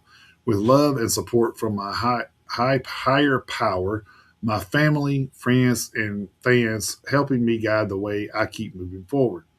Over these years, I've learned that sobriety isn't just about staying clean, it's the presence of clarity, purpose, and connectivity, a gift of showing up for my life each day for the people I love. I'm grateful for the person I became and every challenge I've faced that made me stronger. To those of you who may be considering that first step onto the journey with me, I hope that my own journey proves that recovery is possible, hope is real, uh, and each day at a time is a chance to begin again. I love you. Congrats to the metal god. Here's hoping for many more years. Long live Rob Halford. Damn right. So cool, cool. Good for him, man. 40 years, and that's a long time. Man. Yeah. And the funny thing is oh shit, there was another somebody else who just uh who the fuck was it? There was somebody else who just celebrated like 7 years of sobriety, and they oh fuck, who was it? Oh damn it, from Lamb of God. Who the fuck was I remember seeing it. Oh, was it? Shit, Oh, hell. hang on, let me look it up real quick before my next story. Um, oh damn it.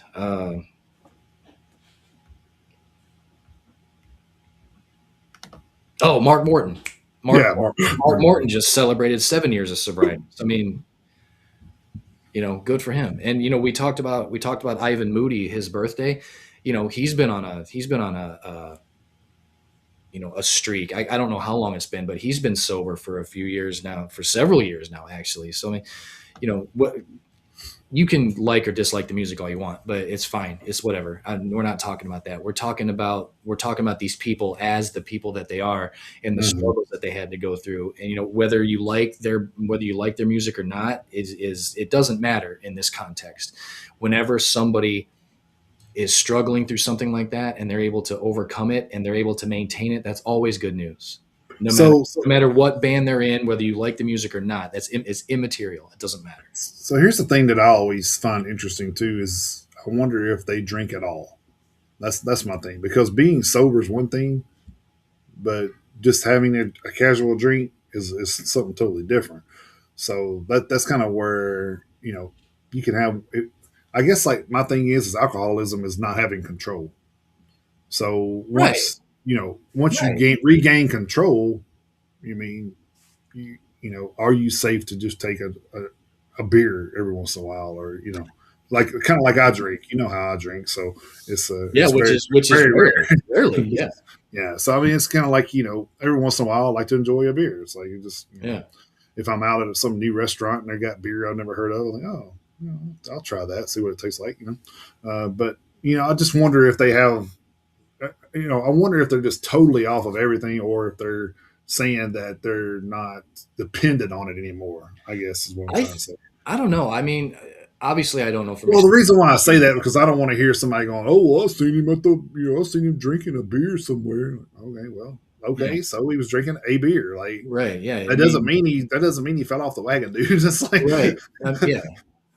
Yeah. So yeah, that's not a disqualifying yeah. factor. Exactly. Because of all the times I've seen you drink over the years, I don't think I've ever seen you drunk. Well, no, because there's No, I been don't think I've ever seen you drunk. because a lot of people don't know. Like I went through a time of alcoholism. Like it was just like it was. My best friend had died at the age of 18, and Mhm. like I had had all that on me, and then it was where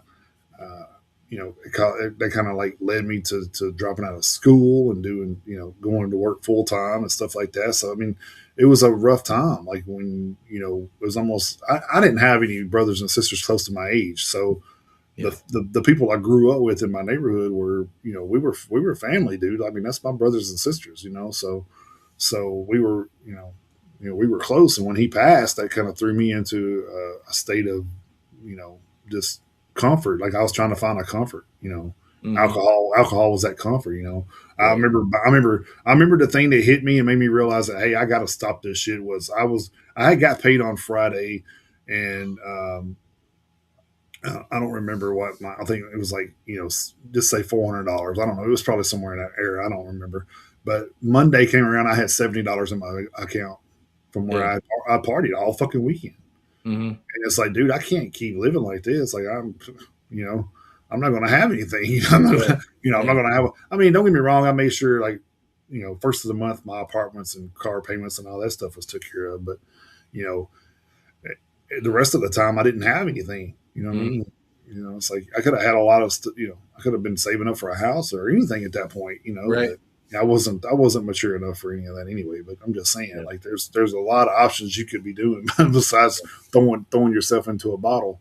Right. Uh, and I Yeah. think that's one of the things that hit me. It was just like, wow, man, it's like I can't do this, dude. I got to, you know, Yeah. now I got to have gas and stuff to eat all week, and Yeah. Right. Yeah.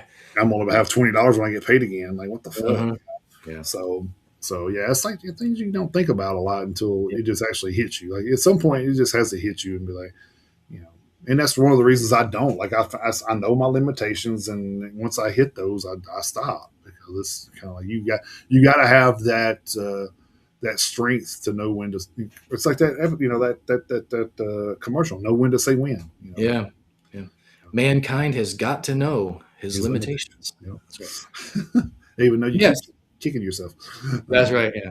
But I mean, yeah, congratulations to Rob. Congratulations to Mark and Ivan and yeah. anyone who finds the sobriety and the strength Well, to I mean, maintain it. even And to you. Randy Blythe, Same. Randy's a recovered Yeah. recovering Well, alcoholic. and Chris Kale too. We talked to Yeah, him at the yeah. at the expo. So I mean, they're both in Five Finger Death Punch, Chris and Ivan. So I mean, Well, I think maybe didn't they kind of agree to do it together? they leaned on each other. Yes, Yeah, I mean they had good support system, but that's something that I'll never have to worry about. I mean, it's a good thing that I won't, but I mean right. it's just one of those things that every time I read it, whether it's doing research for the show, or if it's an athlete, or if it's a select movie star or whatever, because hell, Robert Downey Jr. was on coke forever, so I Oh mean, yeah. he almost snorted his fucking career away, and so I Hmm. mean, whenever I hear about somebody who's able to turn their life around from that, it's always a positive. I mean, how can it not be? How can Right. it not be a positive? Yeah. Well, the And, thing is anyone who wants to shit on somebody, oh well, you're not any fun anymore, man. Fuck off. I think those things are there for your entertainment purposes, but it's like I said, you can't abuse those things. Like, Right. well, I mean, cocaine's just I think even one little sniff is abusive, but but I mean, hell, you can die after the first try too. well, yeah, I was I just like mean, come on. certain things are definitely one in a different category, I guess I should Hmm. say. But like alcohol, and Absolutely. I think alcohol, and if you smoke weed occasionally or something, then I don't think there's no harm in that. I mean, personally, but Yeah. you know, as long as you're not out here, Not driving around. Yeah. Don't drive. Yeah. Don't well, yeah, drive. don't drive, and second of all, don't chain smoke the shit either. I mean, it's kind of like I see people like to me, cigarettes is a way more addictive drug than anything that you can do. Hmm. Because I see people lighting one with the one they're trying to Oh, put out. one. It's Oh, like yeah. Jesus One after Christ. the other. One after the other. And Just I don't say, consume. honestly, I don't say anybody can afford to smoke anymore. Like Jesus, like $8 No. a Yeah. pack or No some kidding. shit. No kidding. Mm. Yeah. All right. My last one. I'm over at Metal Sucks. This is so irritating because I mean we've talked about AI before, and this is just Oh another yeah. example of you know yeah, it's just it's annoying as hell. So yeah, this one from Metal Sucks from January 6th. Does anyone actually trust AI to get anything right ever? Shit's going to kill millions of jobs and hurt the economy when its bubble finally bursts, but it can barely differentiate between different people with the same name. And as seen in the latest digital faux pas, it could have very serious ramifications if people aren't careful. Earlier today, a user on the Faith No More subreddit posted a screenshot of a Google search AI overview that apparently mixes up Mike Patton, the vocalist, and some creep with the same name that allegedly tried to transport a 13-year-old boy from Ohio to Kentucky for sex. Oh my According god. to the image, Google claimed that Patton was, quote, involved in criminal charges in 2000, leading to a guilty plea for lesser charges and probation, end quote. What makes this particularly worrying is in the next sentence, the AI overview casually mentions past conflicts like Faith No More firing a member before pointing out that, quote, these are distinct from sexual misconduct. These are distinct from sexual misconduct allegations, end quote. Just for complete clarity here, Mike Patton, the Faith No More, Mr. Bungle, Fantomas, Tomahawk, etc. vocalist didn't try to fuck a kid. This was simply a case of AI once again getting something so simple so completely wrong. As the Reddit post says, the AI was pulling information from a document that was completely unrelated to Patton, the musician. The real problem is that generative AI pulls from sources of written from scores of written sources to try to take a stab at something you're searching on Google. With no human oversight to ensure accuracy, you get what happens here. Thankfully, it seems like Google might have addressed the issue already, as a search for, quote, Mike Patton allegations, end quote, as seen in the original screenshot, now points out that the name Mike Patton is associated with the pedophilia charge, but that the famous musician Mike Patton isn't the subject of, quote, widespread public allegations of abuse, end quote. It even brings up the confusion source, which the AI now says, quote, likely stems from the identical name being used in different contexts, leading to search results for the musician, bringing up the criminal case of the other individual, end quote. So yeah, if you're using Google or other AI generated product, take that shit with a massive grain of salt, because shit like this isn't that uncommon. And in a sentiment that we can echo here at the Metalheads Unite podcast, the last two words in the story, fuck AI. So there you go.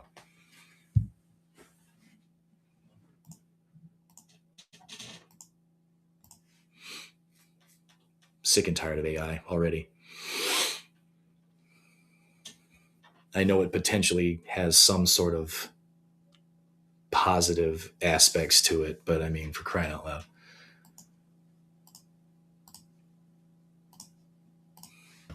I was trying to find something to play for that story, and then you got done with it before I found it. So,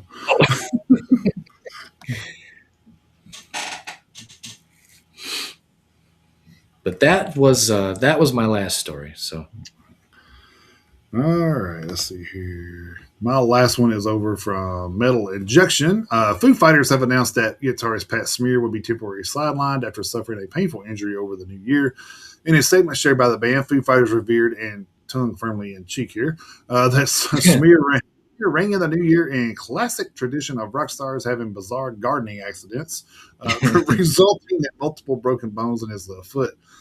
This means he'll fortunately miss a few shows while the multiple broken bones in his foot heal. The band wrote, "We'll miss our beloved Pat as much as you will, but we want him to be fully healed and back on his feet as soon as possible." While Smear recovers, Jason Faulkner, the acclaimed guitarist known for his work with Beck, St. Vincent, and Jellyfish, will step into the covered guitar duties for the affected dates. No further details have been shared regarding how long Smear will be out, but the band made it clear that his return will come once he's fully healed. Fans can expect Foo Fighters to continue as scheduled in the meantime, with Faulkner filling in the role until Smear is ready to rejoin them on stage. So why can't he just use the Dave Grohl throne? I know, right? I guess Dave ain't sharing that. I don't know. I mean, it's the same band. I mean, yeah, that's true. And he's a guitar player who broke his foot. Yeah. I mean, like, he does need his feet to work the effect pedals. I get that. So don't be like, oh, he's got to have his feet for the pedals, right? I know that. I'm just making a joke. Right. Don't get being out of shape here. Hell, Def Leppard's drummer only needs one arm. So I mean, that's right. That's true. Foo Fighters guitarist should only need one foot. Not for nothing, but I mean.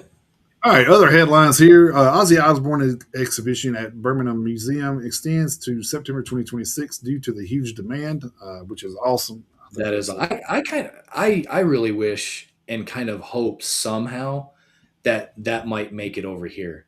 Yeah. Now, it would probably be in California, because obviously that's where he lived. But still, that would be awesome for that whole exhibit to make it over here to the United States. And it makes me think, how close will I be to there in June? Oh, see, there you go. You never know. Maybe we can do something like that. We'll see. That would be awesome. So Vinnie Vincent won't release his amazing new album unless he sells all copies of his $200 single. Well, I guess we'll never hear that album. So I wonder what Chris and Aaron have to say about that. Oh my God! I can imagine. I haven't looked and seen if they even said anything about that yet. I know that Chris posted something on Facebook about it, Did he? He Okay. did post something about it. I have to go back and look at it and see what he said, but I remember him posting something about it. So he did post. That's crazy. I haven't seen Yeah. anything from Aaron on it, but Chris posted something. Oh hell, Aaron's worrying about wrestling right now. And buying a new pair of weird looking shoes. Yeah, well, yeah, that too. So Billy Gibbons confirms that members of ZZ Top were once offered $1 million each to shave off their beards for a commercial, and they denied it, of course. So And that was $1 million back when $1 million was genuinely a lot of money. right, It's right, still a lot of money. I would love to have $1 million right now. But 40 years ago when they were offered $1 million to shave their beards off, $1 million 40 years ago was different than than $1 million now. right. So yeah, they turned that down 40 years ago. Well, you're asking a band to take away their identity for They're $1 million. they're It's like basically they're their not. trademark, yeah. Yeah, they're not going to do that, man. It's like, And good on them for not. I mean, even the new guy that they got in there replacing Dusty is, he has a big full Oh yeah, beard. So I mean, yeah. you know, I think that's probably one of the requirements is to try to join ZZ I think Top. so. Yeah. Uh, Yeah, I think it is. And I mean, Vola, no points off. No points off for for trying on Gillette. I mean, it would have oh been yeah, a great ad campaign. well yeah. I mean, It would have been. All you can uh, do is ask. That's the thing. Gillette. All you can do is ask, and all I can say is no. There you go. Never know you try. yeah, I don't know. I don't know if I would have. That would have Probably been been. weird for sure. They'd have been better off getting Santa Claus to do it, probably. Yeah, uh, he buy a lot of. Hey, once y'all laughing, he could buy a lot of toys with $1 million, man. you can. Especially back in the '80s, could have done. Then he can keep his slave elves from making stuff. So, Yeah. uh, You see, not for nothing. Have you seen that movie yet? That Mel Gibson movie, Fat Man. You seen that yet? no, I haven't seen that It's yet. pretty So good. It's pretty I good. have to check it out then. Yeah, So. it's pretty good. Vola confirms 2026 shows are a go after their warehouse fire destroyed all their gear. So good for them that they're able That's good. to rebound and get back out on the road. Because I mean, obviously that's the only way they're going to make any money. To Yep. get back out on the road and start. Try to sell. Mm-hmm. Sell stuff. I mean, honestly, they probably should just make a T-shirt and sell it as a you know sell it as a limited edition, Yeah. and then however how many it takes to sell to cover the cost of what they lost. I mean, that's Mm-hmm. probably I would have probably been a good thing to do, but Yeah. but good for them that they're able to get out It's and a good do idea. it. Yeah, it's a good idea. I got a lot of good ideas, man. You got a lot of good ideas. Lars Ulrich's new radio show promises to take a deep dive into artists' catalog, and it's starting with HCDC. That's all we need is another fucking multimillionaire taking over our damn. I know. I mean, leave the. Let us. God, I mean, we can't have anything. Just let us. can't do nothing, man. Can't do nothing. Yeah. This place is a fucking prison. That's right. Planet bullshit. Bullshit. Oh man. Tyler Bates steps down as Marilyn Manson's touring guitarist. I didn't know the reasonings for that, but he did step down. I think I can't remember what it was. What it was. I think it was due to something. Well, of course, it's due to something. I think it was due to like maybe injury or time with the family. I don't remember. I don't think it was nothing major. I think it was just I kind of a. don't think it was. I think it was. I think it was a personal thing. He just like, just it's Yeah, time to take some time off. And I think that's what it was. It wasn't anything earth shattering. Dave Mustaine says no ex Megadeth members will participate in the band's final tour. He said that it's not. What did he say? It wasn't Not puppet show not making. puppet show. Yeah, not puppet show Megadeth. But you're the master of puppets. Oh, Ah, you brought it on yourself that time, Dave. I'm sorry. yeah, that one. Yeah, you walked into that one. uh, but I do find that a little.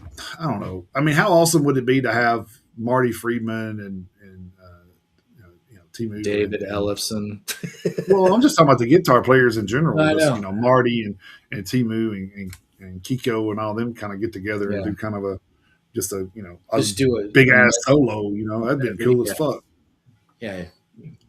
Chris And, Broderick. Yeah, and don't forget that movie's coming out pretty soon too. yeah, it is. 22nd, I think. So Yeah, I I understand.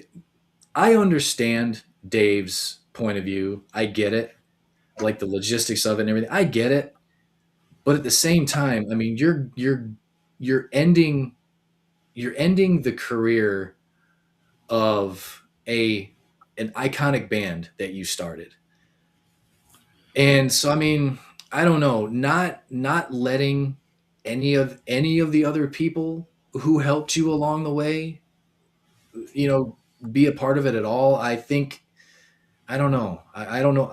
If I was Dave, I don't think I would look at it the same way Mhm. he does, but I get it.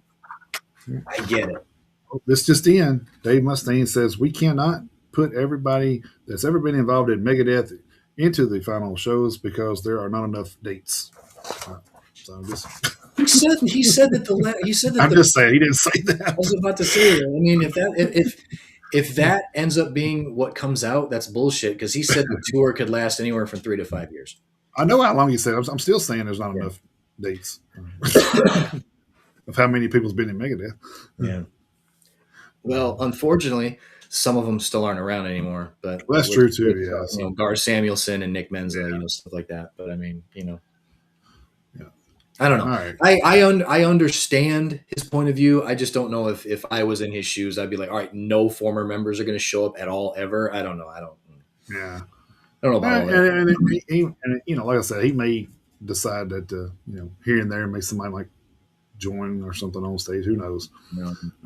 No. Dave changes his mind like underwear. So Yeah, he does. Once a week.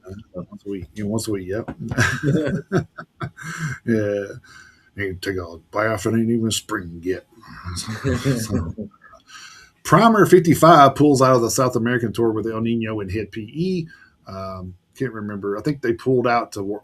So this is another thing is they're pulling out to focus on new music, which is kind of the bullet from a Valentine thing. It's kind of like, which is kind of fucked up, especially well, with. and it's strange because here in the next segment, you'll see why I say it's Okay. strange. But Okay. Transcending Obscurity releases free 2026 label sampler featuring new tracks from 26 extreme metal bands. So it's cool to see that that's still a thing where they, kind of like throw Mhm. out a sampler for people to kind of. That's pretty Yes, cool. I do. Yeah, I like that. Even That's even pretty in cool. 2026 in the age of streaming, it's still cool to have something like that all in one place. Hey, check this out, and then if you like this band or that band, then you Yeah, go to their, follow them and all that good stuff. So absolutely. Phil Demmel denies demanding violence to break up after his exit, despite what Sean Killian says. So, I yeah, guess I that's would probably believe Phil honestly, but he seems like he's a pretty he doesn't seem like a controlling person either. I mean, it's probably you know still that's gonna be another one of those things that I don't think just goes away. well, no, For I some think it's reason, it's weird. there's probably going to be a lot more to it. So, I mean, Yeah. we'll see if Violence makes an album without Phil. I mean, Oh yeah. Marty Friedman explains why he lost the Ozzy Osbourne gig to Zach Wilde. Could you imagine what if that would be? Yeah. I mean, I mean, I don't know. it's definitely not due to lack of talent. We know that. Well, no. I mean, if you think about it, though, we know what Marty Friedman kind of sounds like. Would he have fit in with Ozzy really?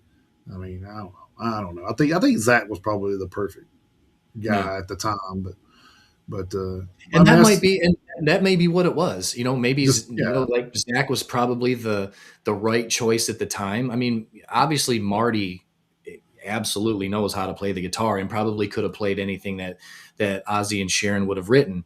But I mean, maybe it was just one of those things. It's like, okay, for right now, Zach is the choice, right. and it's no slam against anybody. I mean, when you're looking for one member to play in a band, whether it's whatever, you're trying to narrow everything down to one person. It's kind of like us Mhm. trying to narrow everything down to 10 albums. Just because somebody didn't make the top 10 doesn't mean that 11, 12, or 13 are garbage. Yeah. It's just you're working within you know within a restriction of a certain amount of numbers, and in this instance we're looking for one guitar player. So Mhm. just because we picked Zach Wild doesn't mean Marty Friedman is garbage, whatever. So I mean, it's just If you like that, what if? Check this one out. Gene yeah. Simmons. Gene Simmons says Eddie Van Halen tried to join Kiss in 1982. Uh, All right. Well, that would have never worked. I'm just no, that sorry. wouldn't have worked out. Eddie Van Halen was too heavy for He, Kiss. and he yeah, he'd have blown. He He'd have was too blown. heavy for Van Halen. So, I mean, Yeah, uh, yeah. yeah, But so he would have blown. He would have blown Kiss out of the water. oh hell yeah, yeah, I mean, it's an interesting wrinkle to think about historically, yeah, but yeah, yeah. Could you imagine Eddie Van? I'm going to do an AI on that. See what Eddie Van Halen looked like in the makeup. So, yeah, uh, yeah. Dave Mustaine doesn't know what he'll do with himself after Megadeth calls it quits. I guess maybe keep playing. I'm just Yeah. I'm just kidding. Uh, Slipknot's Clown defends AI breaking rank from what other high profile metal musicians. He's trying to say there wasn't any difference from him, downloading something to a click track and then using it than AI just making one. It's like, well, I mean, first off, you made the track. I mean, it's a whole different thing. But you making it and somebody else doing it. I mean, Yeah. so I don't I know. don't know. I I think mean, well, I so this is my thing. Is if you look at the I guess era of people that are not really like wanting to go against AI and stuff, it's already the people that are millionaires and already made their money. They don't give a fuck. Like, hmm it's these newer bands that are coming up that's going to suffer, Yep. from everything. And Yeah. it's to me, if you're saying stuff like that, then you just don't give a shit about none of the bands coming up. I mean, not no disrespect to Clown. I like him, but that's just how you come off when you do stuff like that. hmm Next, Mick Sueda wanted to get his portion of the Bullet Boys name back before agreeing to a latest reunion. I don't know what that means, but that's kind of a wild. Uh, Interesting. yeah, that's going to be probably something that may be ongoing too. Who knows? It could be. And one of our favorite stories of the week, Overkill is 10 songs deep in songwriting for their next studio album. So we're Yep. probably looking at an Overkill album this year, later in the year, probably too. So, That'd be awesome. hey, yeah, man, just adds on to the shit already coming out. Like, Hell, just this month, just January alone, we have Creator and Megadeth coming out. I know, right? That's like, that's already an awesome month. Yeah. Just those two. So, Yep. next, we have Film Fatale ex Vixen singer Lorraine Lewis is to launch a Dangerously Honest podcast in February. Quit taking over our Good. shit. Stop it. Stop it. You already have a career. Stop it. Right? Can't do nothing, man. Yeah. And that's all the headlines that I had. So, No, that's good. I guess the only other headline that I would have mentioned is the one I mentioned about Mark Morton. oh yeah, Celebrating yeah, his yeah. sobriety. We already talked about that though. But yeah. All right, that will lead us into hitting the road. It was going to be 3 hours anyway, man. Like Jesus, I was like talking about too much shit. Yeah. This one, I only got the one thing to talk about over from Metal Sucks. It may feel like forever away, given how much January's felt like a fucking decade already. But this October 30th to November 3rd, headbangers from all over are going to get on a boat and bang their heads to this year's Headbangers Boat. Earlier today, which was yesterday, I think it was, the cruise organizers announced the final bands to make it onto the bill. And as country as I am, I still find this hard to say, but they says final bands to make it under the bill, and boy howdy, this list is looking like it's going to get loud on. Like sometimes I'm like, I'm country dude, but some people just say some shit. And I'm like, what the fuck? I'm even like, what the fuck? Like I know It is. some Northerners are gonna be like, what the fuck's this hick saying? It's not good when something's too country for you. So. Well, yeah, exactly. Yeah. Yeah. So there's like two girls at work that do that. They talk to each other, and I'm just amazed. Like listen to them talk, I'm just like, man, this is the countryest shit I've ever heard in my life. It's like, oh, they're from deep down in the South somewhere. According to today's announcement, Lamb of God's cruise will now feature All Shall Perish, Death Angel, Kalisa, Harm's Way, Soylent Green, and Shane Saint. According to that list of already announced acts like the Dillinger Plan, Guar, and Guar, and Baby, You've Got a Stew going. Like, what the hell? Who the hell's writing this shit? Oh, man. The full list of acts this year at Headbangers as follows. They said it takes place from October 3rd to the 3rd, during which time attendees will sail from Miami to Great Stirrup Cay, Bahamas, and on to the Norwegian Jewel. This year's Headbangers Ball will once again have Lamb of God headlining. Of course, it's their gig. So I mean, you know, they also got Zack Sabbath, the Dillinger Escape Plan, In Flames, Gore, The Haunted, DRI, 200 Stab Wounds, Ex Cops, Mark Morton's band, Chain Saint, Soylent Green, Harm's Way, Death Angel, and Kalisa. On top of, oh, hey, what happened? Shit. I went up the wrong way. I hate when that happens. Yeah. On top of all of those shows over the course of a few days, the cruise will also feature some fun side action like special Q&As, a DJ set by Lamb of God drummer Art Cruz, a poker tournament with John Campbell. Oh, and it will be Halloween while you're out at sea, so that Right. will definitely make for a wild and fun time. If you want to learn more about how to get your cabin locked in, head over to Headbangers Boat for more information. So I'm surprised there are any left. I mean, if there are any, that's probably not many. I don't know. I Right. don't know, man. I think we're coming to a point in time in the world where people are just like starting to be fed up with spending a lot of money on things, man. It's like, you Yeah, know, you might be I right. mean, the housing market's already taking a dip, so it's kind of we're kind of heading in another recession area, I think. So Well, and we know here locally we're about to start paying 150% more for water. So yeah, I actually was listening to that live and could not believe the the the just contradictory statements that come out of their fucking mouths. It's like, do y'all not think we listen to you guys? I mean, I don't understand why you think you can just say what these things and we're just supposed to be like, oh yeah, okay. Like, well, local politicians are still politicians, unfortunately. and So the only one that really that voted, against it and was very vocal was that Charlie Huffman guy. He was he I was heard he about was him. he was they had to like calm him down during the Well, meeting. good. Well, good. I, I was like, wow, he Show was some emotion. hot. Good. He was hot. He was like, I apologize, but these things have got to be said. I'm like, man, you got a point. And then, Get then after of it, course, dude. Yeah. then of course, we had the mayor that's running for House or Senate next year voted no. I think he did that just to kind of save face and try to Because gain votes going forward. probably But because he probably already knew that even if he voted no, he that there knew, were yeah, he fucking knew. already knew that They already voting knew no, what they were. They already knew how they were voting before they walked into that fucking room. My just thing, just my the thing, optics of it. Yeah. yeah, my thing is they should have pulled a Rand Paul on their ass and kept the floor for 14 hours. Fuck them. Yeah, that'd be fun. Well, they had a motion to put a hold on it for 30 days, which that's what they should have They done. should have I done. think they They should have should. put a hold on it for 30 days. They should have try to seek alternatives in this thing. This is my thing. Is the thing that got me was the lady from TDEC, which is the environmental agency there in Hmm. Tennessee. She actually said that once a county or city reaches 80% of capacity in water, they should be seeking alternatives. Okay, We're at we're at 93. 93%. So first off, when did we hit 80? And two, how many of those projects got approved after that fact?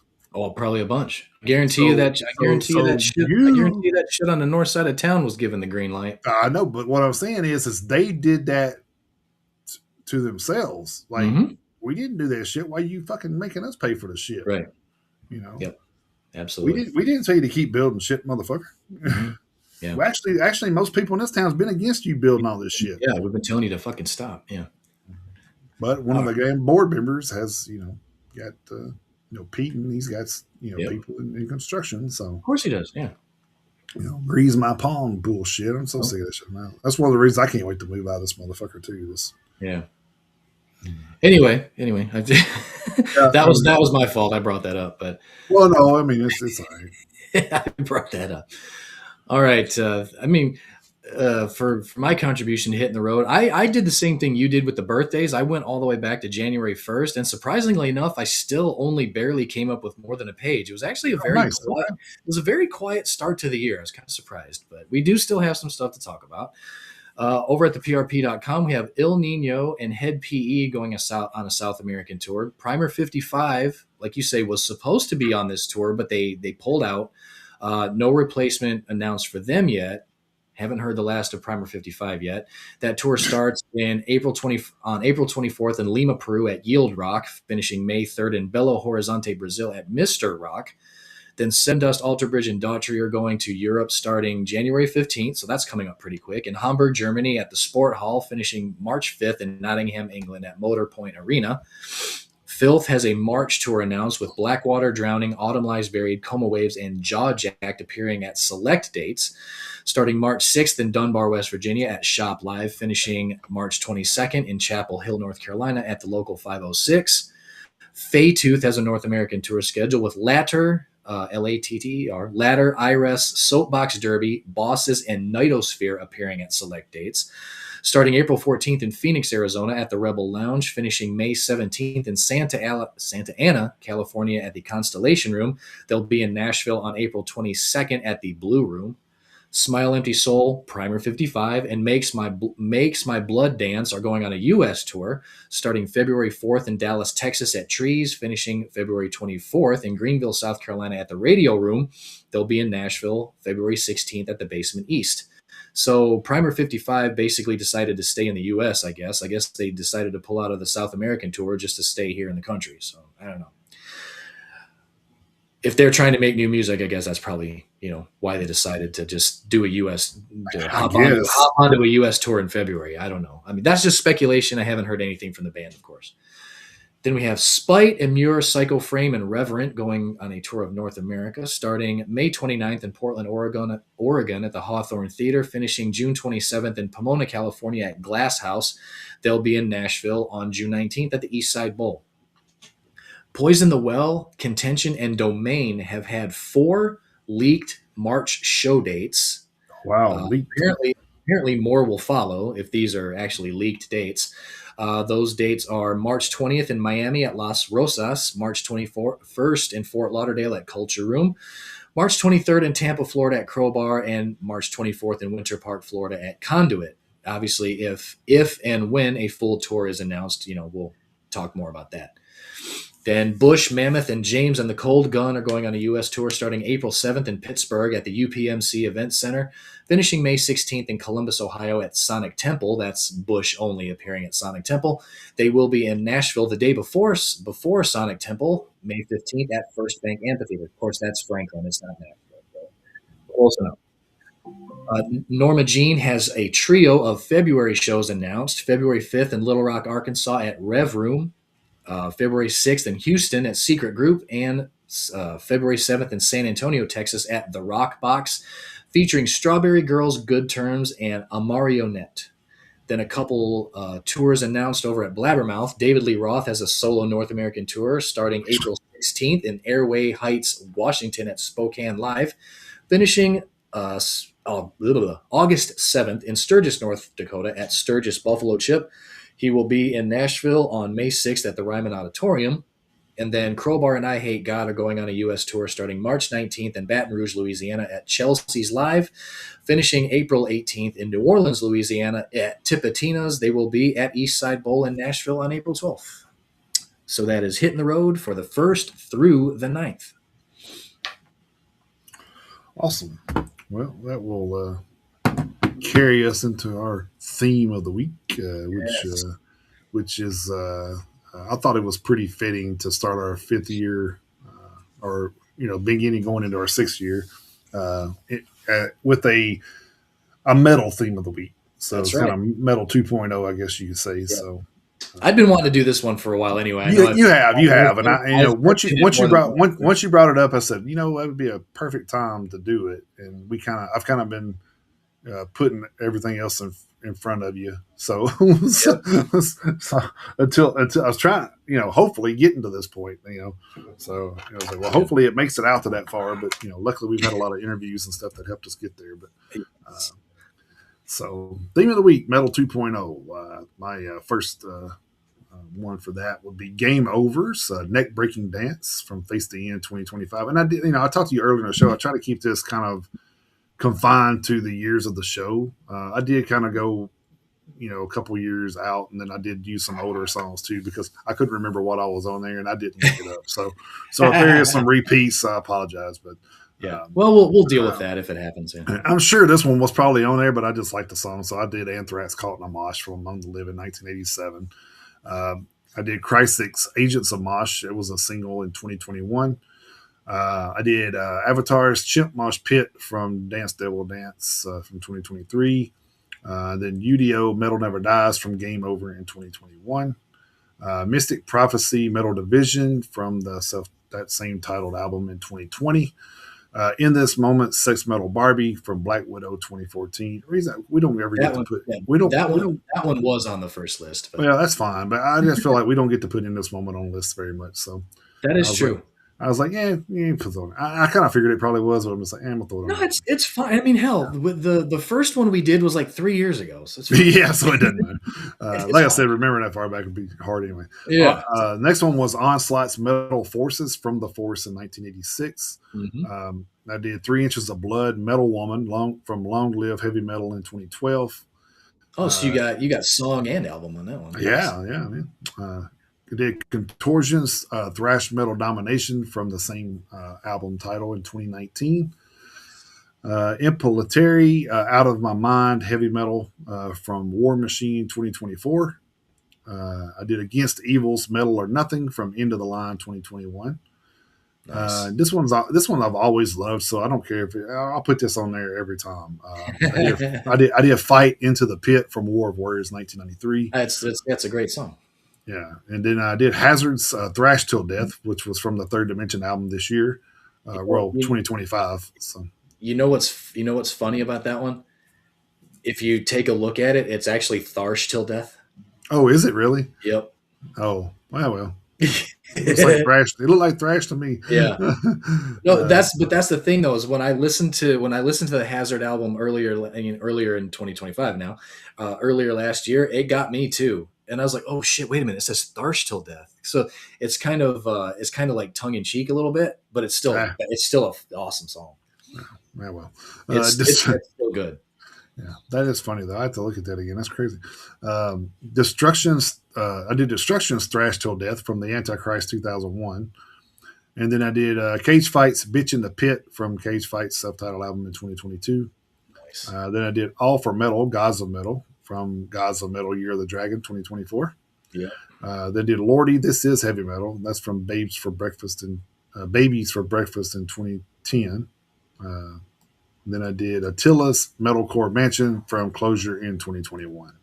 So Nice. that was my contributions there, and then, like I said, I may add some more, but that's kind of Yeah, well, I mean, where I ended up. So. there are definitely going to be some more that will get added because there's a couple of bands that I added and that I had on this one, and they had the bands.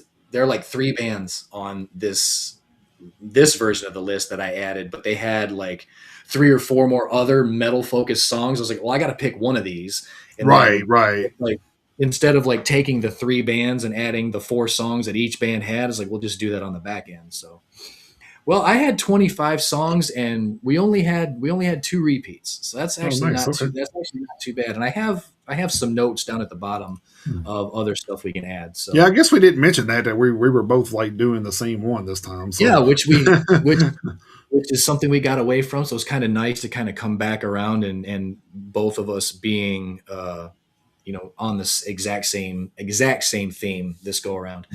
So I guess we'll get right into mine. I went with Into the Pit by Testament off New Order from 1988.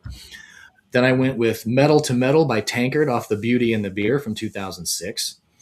Then I had Heavy Metal by Judas Priest off Ram It Down from 1988. I had Metal Thrashing Mad by Anthrax off Fistful of Metal from 1984. I had Ultra Thrash by Crysis off The Menace from 2011. Then I had Thrasher by Evil off Enter the Grave from 2007. Then I had Tumash by FKU off of Sometimes They Come Back, Tumash from 2005. Then I had Thrash Till Death by Destruction. I had Agent Thrash by Dustbolt off Awake the Riot from 2014. Then I had Teutonic Terror by Accept off Blood of Nations from 2010. Then I had The Art of Shredding by Pantera off Cowboys from Hell from Oh, 1990. nice. Then I had Metal Gods by Dream Evil off the album of the same name from 2024. Then I had Raise Your Horns by Amon Amarth off Jomsviking from 2016. Metal Masses by Hellfire off their Metal Masses album from 2016. Then I had Metal Is the Way by Elm Street off Barbed Wire Metal from 2011. Then I had Heavy Metal Man by Hysterica off Metal War from 2009. And I also had This Is Heavy Metal by Lordi. Then I had Shred by Overkill off Under the Influence from 1988. Then I went with Let There Be Shred by Megadeth, which is coming out this year. Yep. It's already out, as released as a single. Then I had In Thrash We Trust by Artillery off of X from 2021. Then I have a few from some of our friends. Thrash for Life by Contortion off the Children of the Snake EP from 2023. We have Another Dose of Thrash by Game Over from off of For Humanity from 2012. Addicted to Thrash by Hidden Intent off of Eat, Pray, Demise from 2018. Then we have Thrash Under Pressure by Exodus off Impact is Imminent from 1990. And last but far from least, and far from being the end of this list, we have Metal Nation by Primal Fear off of Unbreakable from 2012. So this is going to be probably a definitely an expanding playlist, because I'll send it to Kayla too. May send it on down to Victor, see what he wants to add to it, and we'll see how long this thing can actually get. So Yeah, actually, when you said something that reminded me of a Doro song, so I'm gonna add that too. So, there you go. so, And like I say, yeah, Doro And like I has say, I actually made a note of 6 songs at the bottom of the list, and only one of them was a double. It was "Caught in a Mosh" by Anthrax. But there are 5 other songs that I have noted at the bottom of the list that neither one of us had and wasn't on the first list. So, nice. yeah. Yeah. So it's gonna be a So good. were any of the songs that you did not on the first list? Or? Nope. Really? Nope. That's Testament why into the pit. Testament didn't make it into the pit on that. I'm just surprised that we didn't. it One didn't. of us. One of us didn't come up with that. That's crazy. No. Well, the funny thing was, is I had, like I say, I have the first list pulled up in front of me. There was 23 songs on it, and what you and I both did on the first list is we made sure that metal was in the title of every single song. Oh, gotcha. So we made sure that on the very first list that we did a literal focus on just So metal. we didn't go outside the box so much on. Right. Okay, gotcha. Okay. Every single song, with the exception of 2, have metal in the title. The only two songs that don't have metal in the title on the first on the well, I take it back. There's 3. On the very first list was "We Rock" by Metal Allegiance, which was Mm, that Ronnie James Dio cover. yeah. Then Dead on the Vine, but it was from Metal Church, so it was the band and not the song. And then Hmm. the only other one, uh, let's see, the only other one that was on this list that didn't have the word metal in it was "Fire, Blood, and Steel" by Brothers of Metal. Mm. Everything else had, because like you say, you had Sex Metal Barbie, Metal Woman, so, but that's fine. Like I say, when did we come out with this one? What date was this? I don't remember. I think it was sometimes in 2022. So like I say, it's going on 4 years ago now that we did this. So it doesn't matter if we put those 2 back on there. It's totally fine by me. But yeah. Nice. Okay. But yeah. Oh, Metal Forces was on there too. So same thing. But Okay. it's from Onslaught. I don't care. So, Right. but yeah. So this one. So the good thing about this metal playlist is we branched out a little bit into the pit.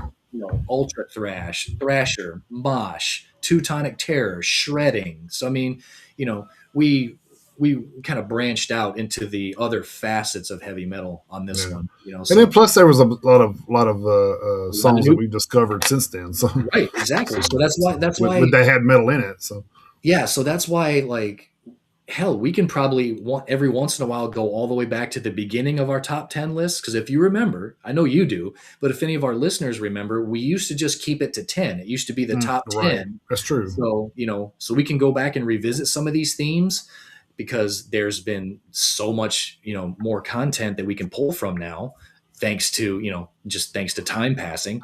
So Right. we can do version 2.0s of a lot of these. So, Yeah. True. Yeah.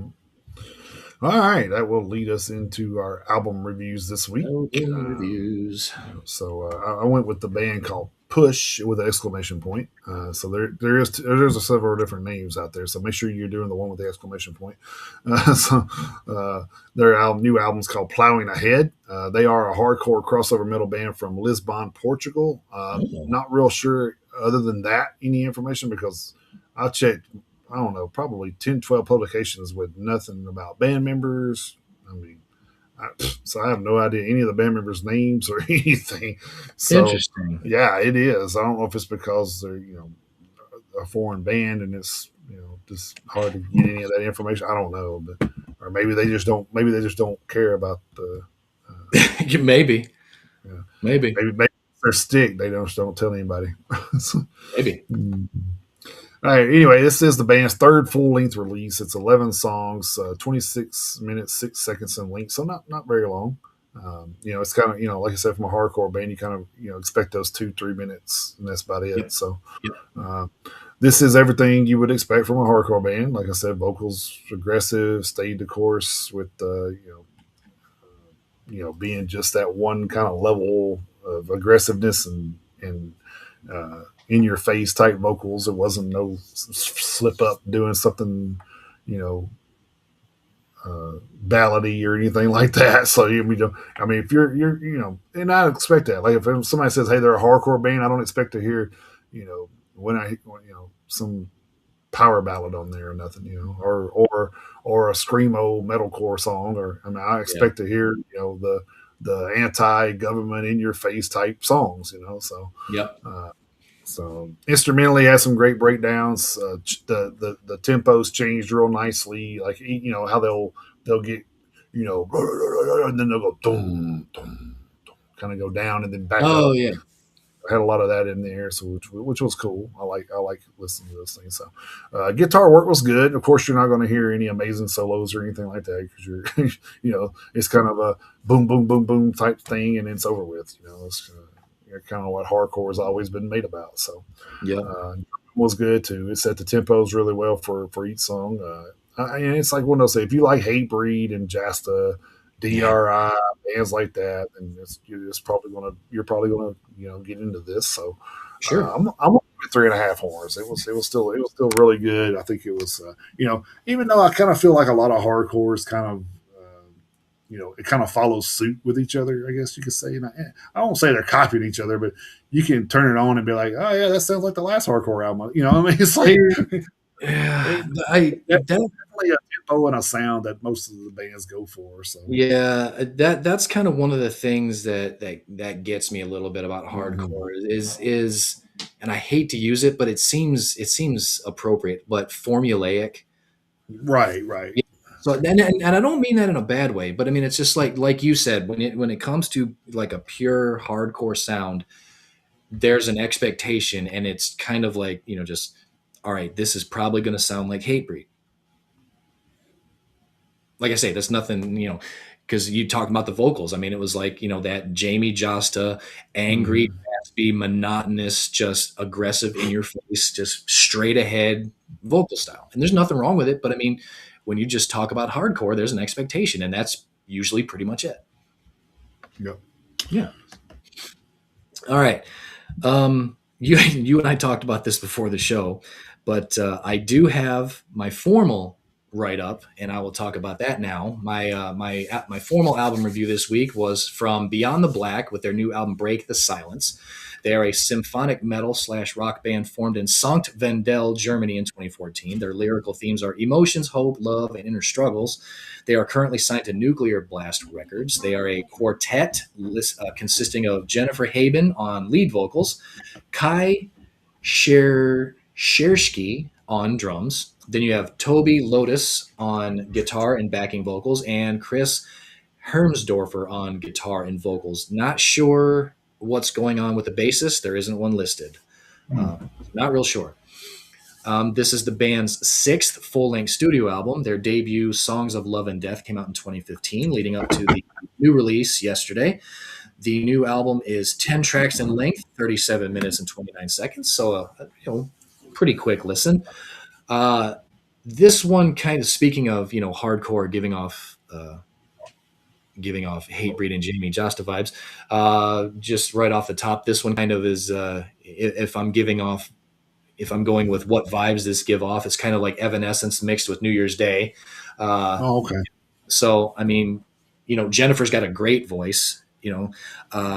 Don't know how much of a top end she really has because there were times on the album where it's like, all right, she probably could have slash should have hit a higher note there. There So were she was holding back some, maybe. Yeah, Or there were times where it's like she should have gone for it there. She should have gone for it there, which was really strange because like the only time she ever really hit like what I would truly call a high note is when she was doing a yeah whoa or oh, if that makes sense. Which is strange because I mean it's where she was trying to like end a lyric with a yeah an oh or a whoa or that kind of thing. It was when she would really truly hit a high note. It's like I know you can do it, just do it. yeah, I will give her credit for one thing though. She can hit a note and she holds it and she doesn't abuse that vibrato, which I really, really appreciate because I don't like it when singers do that in general, and female singers tend to be worse about that than male vocalists who can hit a high note. So I appreciate the fact that she doesn't really abuse that vibrato, which is nice. Hit that note and hold it and really just, hammer that home. And she does mm, that more often than not. I like that. Musically, there's a lot of tempo changes, which is nice. I would say there's nothing truly high tempo, but there's some mid tempo stuff that kind of, has some nice pacing to it. There's a couple of songs. Track number 8 is half in French and half in English, which is cool as a nice little effect. And then track number 10 is half in English and half in German. So mm, that's kind of cool. You get a little bit of the foreign language element, and it's not just German that they're because they're from Germany. So it's kind of cool that they add a little bit of French in there. There is some symphonic accompaniment. There's a little bit of electronica that a lot of German bands like to add in there. You know, German bands a lot of them they like to do that. A little bit of I don't know if it's like synth necessarily or if they're just using some computer generated electronic samples, but there's a little bit of that in there. But the good thing is any of the accompanying ingredients that they use are just that. They're not overpowering. They don't overtake any of the actual genuine drums, guitars or anything else. They're used in the background like they should be, which is always nice. They don't overpower or substitute any of the quote unquote metal aspects of it. So when it's used complementary, it really works, and it really works here. So it's kind of nice. But yeah, so I enjoyed this one. This one's going to get 3.5 horns out of 5 for me too. nice. Okay. Having said that, I'm going Hmm. to go through the rest of my list and do some quick hit album reviews. I listened to Bound to Prevail, Enthroned in Torment, 3.5 horns out of 5. Sardonic Allegiance, their Coast number 2, that's an EP, 3.5 horns out of 5. Nano War of Steel with the Genghis Khan EP to end all Genghis Khan EPs, 3.5 horns out of 5. That one was only 2 songs in length, but it was kind of fun. Crusher with Taste of Hatred, that's an EP, 3 horns out of 5. Unbarrier with As Time Awaits, that's an EP. That one actually doesn't release until the end of February. That's one that we got into our inbox. 3 horns out of 5. And Hermulia with Dream Horizons, that's an EP, 3 horns out of 5. So Nice. I managed to get in, like I was telling you, I managed to get in a little bit of extra stuff. And let's see, and then the one that you and I both talked about, Philly Bibiano's Fortress with Mhm. Death is Your Master. That one releases on the 30th of this month, 3.5 horns out of 5. And then Gravity Chasm with their self-titled EP. That one actually released on the 4th. So that one actually released on Sunday. I thought that was Okay. strange, but I gave that one 2.5 horns out of 5. I didn't love it, didn't hate it. So that one, Mm. got right down the middle. And then let's see what else. Chronicler. Here's some of the stuff that I listened to that was in our inbox. Chronicler of Ardal, Sounds of Ardal. That one releases on April 10th. I gave that one a 1 out of 5, and the reason, no, the reasoning why is this one is not metal at all. It's mostly spoken word, and I don't Mm. know. There's no musical instruments in it at all. I don't know where this one came from as far as this one is metal. This one is a massive swing and a miss. Then I listened to Carry On Veil with Slay Utterly. That one comes out on the 16th, so it comes out this week. 3 horns out of 5. Acidosis with Arrival, which releases on March 27th. 3.5 horns out of 5. Anti Sapien with At the Mercy of the Merciless. That one releases this coming Friday. 3 horns out of 5. Agent Bite Misery with Remorse of Conscious. That releases on February 6th. 2 out of 5. That one's basically an all instrumental, and it Mm. mostly sounds like it's like movie scores.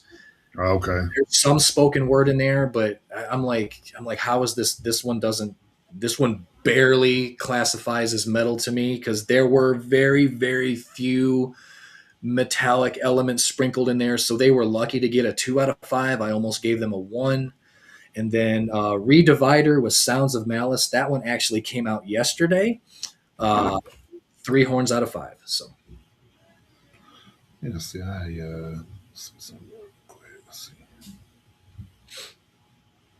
see. yeah, I put a nice little dent into the beginning of 2026 thanks to actually lack of content on Heavy Music HQ. It was just a slow start to the year, and thanks to the contributions made to our inbox. So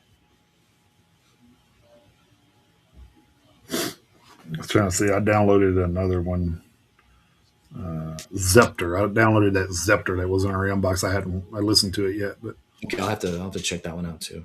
I think that was one of the ones that came in maybe yesterday or day before. Oh, it was. Yeah, it was. Yep, it was. Yeah, I'll check that one out too.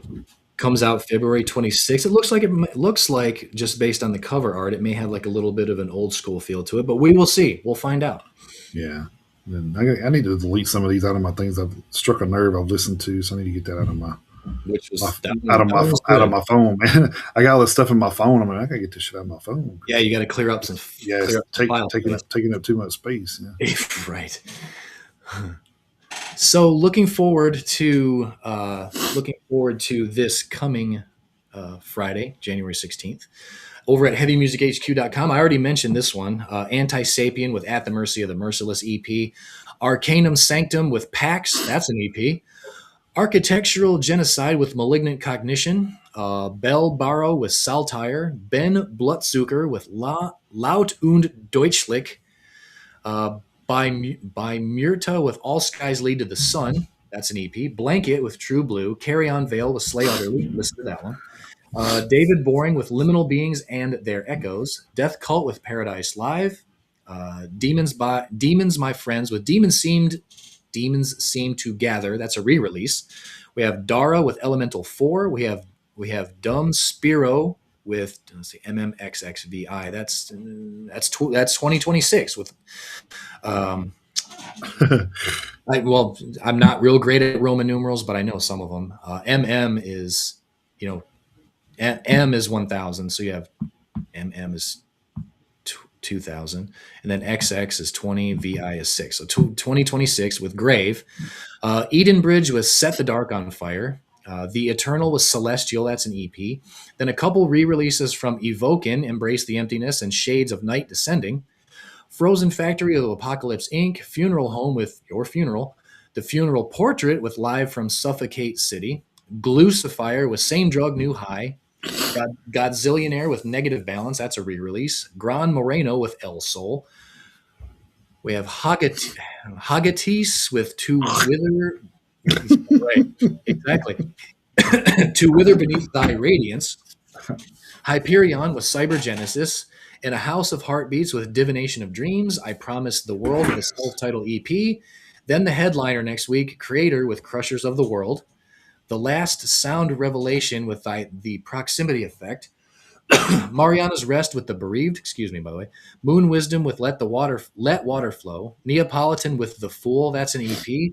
Of Sulfur with Endless. Pavik with Live to Thrive. Felipe Drouin Obvert with Le Chemin du Gaucher. Sinisteria with a self-titled album. Sown with Reliance. Soulbound with Sin. Through Mist with The Thought That Swallowed. Total Annihilation with Mountains of Madness. Unbound Terror with Through the Dark Desperation. Under with What Happened in Roundwood. Valiant Sentinel with Neverrealm. Vessels with Home, Viserion with Fire and Blood, Voice of Glass with Epos, Void Monuments with Posthumous Imprecation, and lastly, Void Sinker with Depth. So we're starting to get the year's picking up. We're going to get these. Oh yeah, We're going to get these longer lists, so there'll be more stuff for us to choose from. And I think Jason and I have actually so far 10 days into the new year have done a good job of weeding through the stuff in our inbox. So we'll try yeah. to Actually, we'll try to actually, keep that going. So I was actually looking at my downloads and realized that I downloaded the Iron Savior record, but I didn't extract it, so I haven't yeah, actually hadn't listened to the songs on it yet. So yeah, I got to do that too. yeah. Have you listened to it yet? Yes, I have. I figured you probably had, but Yeah, I did. A lot of them, a lot of those covers are interesting and well done. Some of them, I'm like, okay, oh, is it a cover album? is a cover album, yeah. Oh, okay, okay. But they did some good covers of some really big '80s hits. They really did. Yeah, I was trying to remember. That's the band that we always talk about. Sounds like Bruce Dickinson, right? No, that's Icon of Sin. Ah, that's right. I kind of saying, yeah, yeah. Yeah. I was And trying to remember. I was like, that dude sounds exactly exactly like, like Bruce yeah, Dickinson. It is yeah. scary how much he sounds like Bruce Dickinson. I thought that was telling you about them too. I haven't heard anything from They Icon had of something. Sin They for a had minute. something new coming out. I think. I hope they do. I hope they do. Well, they had an album in 2023, Yeah. Legends or whatever. Mm-hmm. Yeah. I mean, they've been pretty consistent with every 2 years. So I So wouldn't yeah. I wouldn't doubt they wouldn't have something out this year. So I would like to hear something more from them. let's see if there's any EP. No singles or EPs yet, but I'd almost bet that something's coming from those guys. So. Yeah. I can agree with that.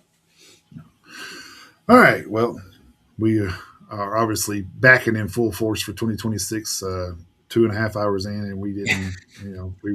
We were trying to stay away from going long, but Yeah.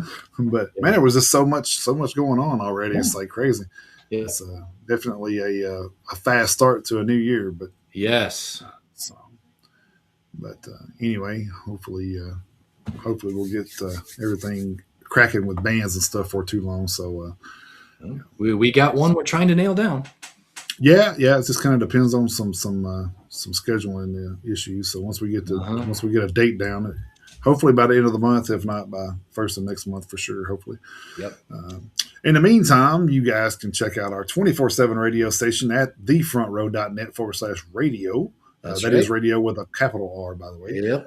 So make sure you put that in, and then you'll see a couple of different stairs. But just click on the Metalheads Unite one, and you're ready to go.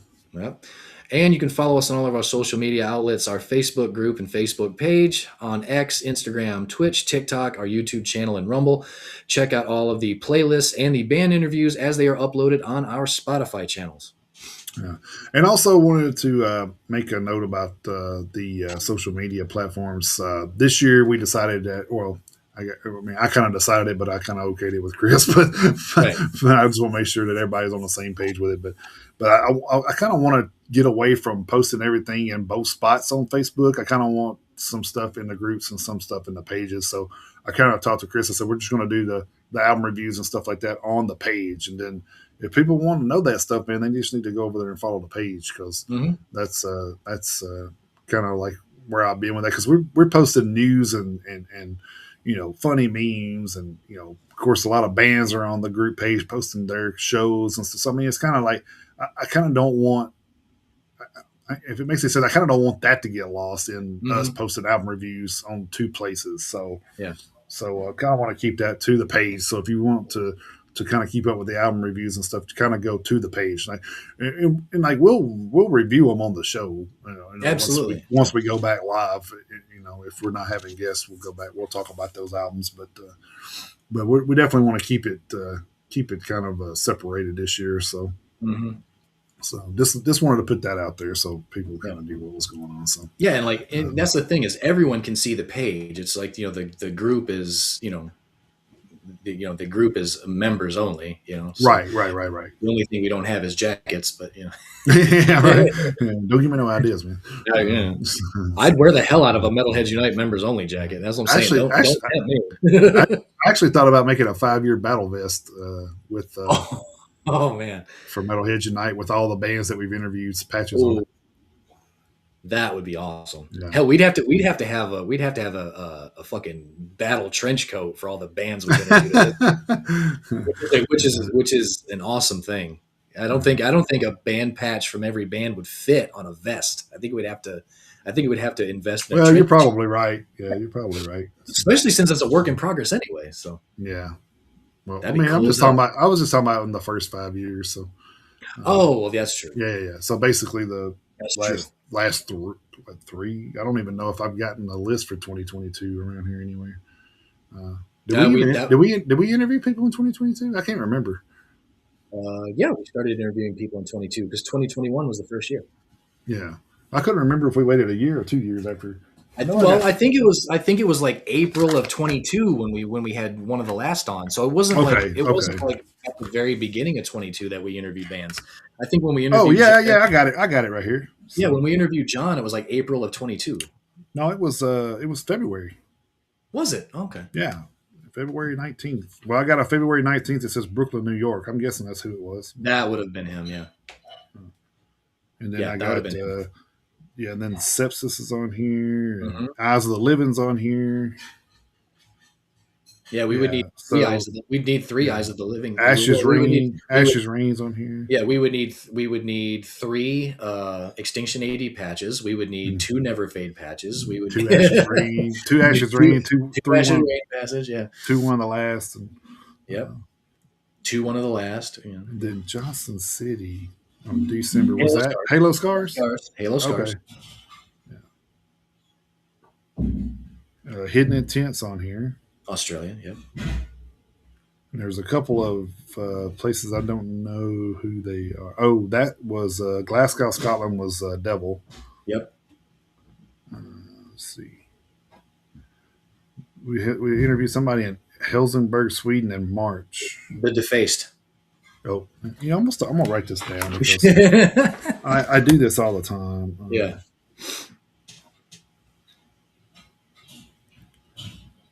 Which I mean, I think the Defaced is working on new stuff finally. they got a new single out, yeah. So. Yeah, they are. So they're moving around. Extinction AD is moving around. Actually, pretty quickly they're moving around.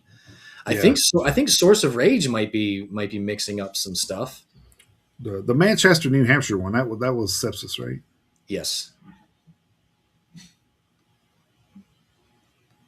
And then Long Island, New York. Was that Extinction AD? It would be Extinction AD.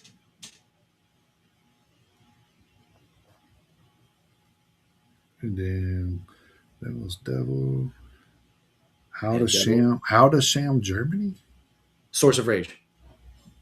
Ah, yes. Which they got new stuff coming out too. Yes, they do. They're working on it.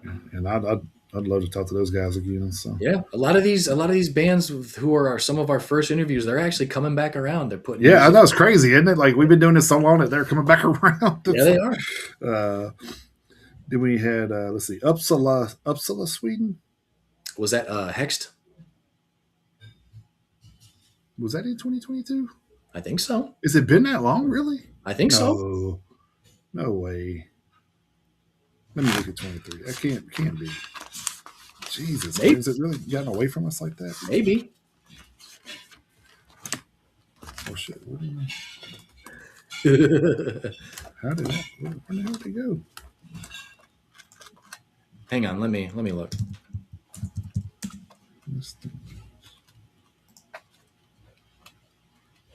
I mean, yeah, because Pagans Rising came out in 22. Okay. Yeah, Uppsala, Sweden, from Hexed. Yeah, and then let's see. Okay. Yeah, that makes Yeah, sense. the Defaced, they're from Helsingborg. Okay. And Charlatan came out in 2022. So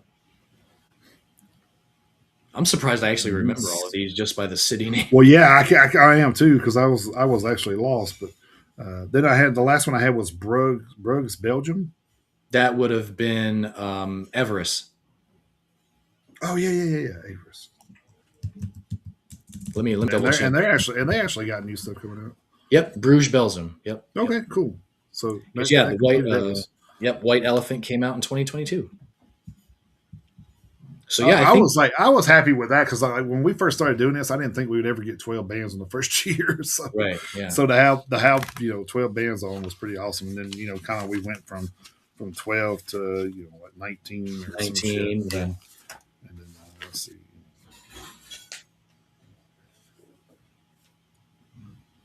18 in 2023. And then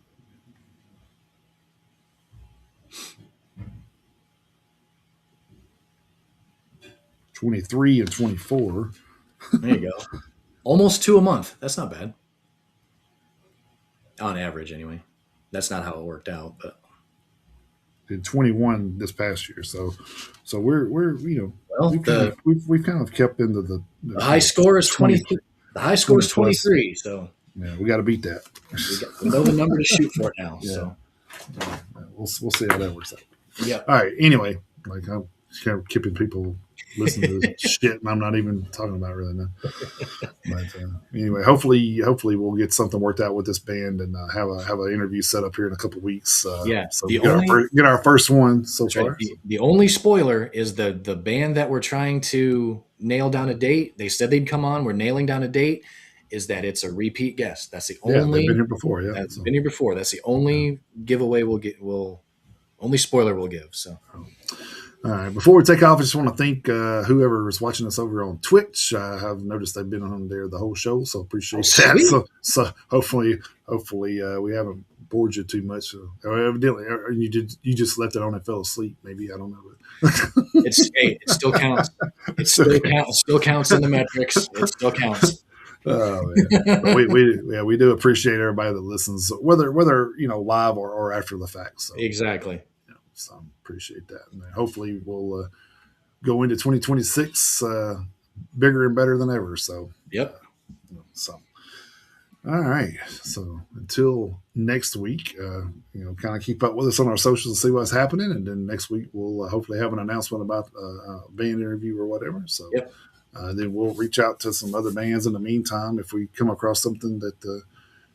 We feel like a lot of times we get stuff in our inbox too about stuff. So that's true and stuff. So we a lot of it's not planned by us initially. So true. So we have to sometimes we go that route. Actually, that's kind of what happened with this band. They kind of said, "Hey, the new music's coming." I'm like, "Oh shit, I can't wait." Hey, you want to talk to us again? Well, hell yeah, it's like absolutely.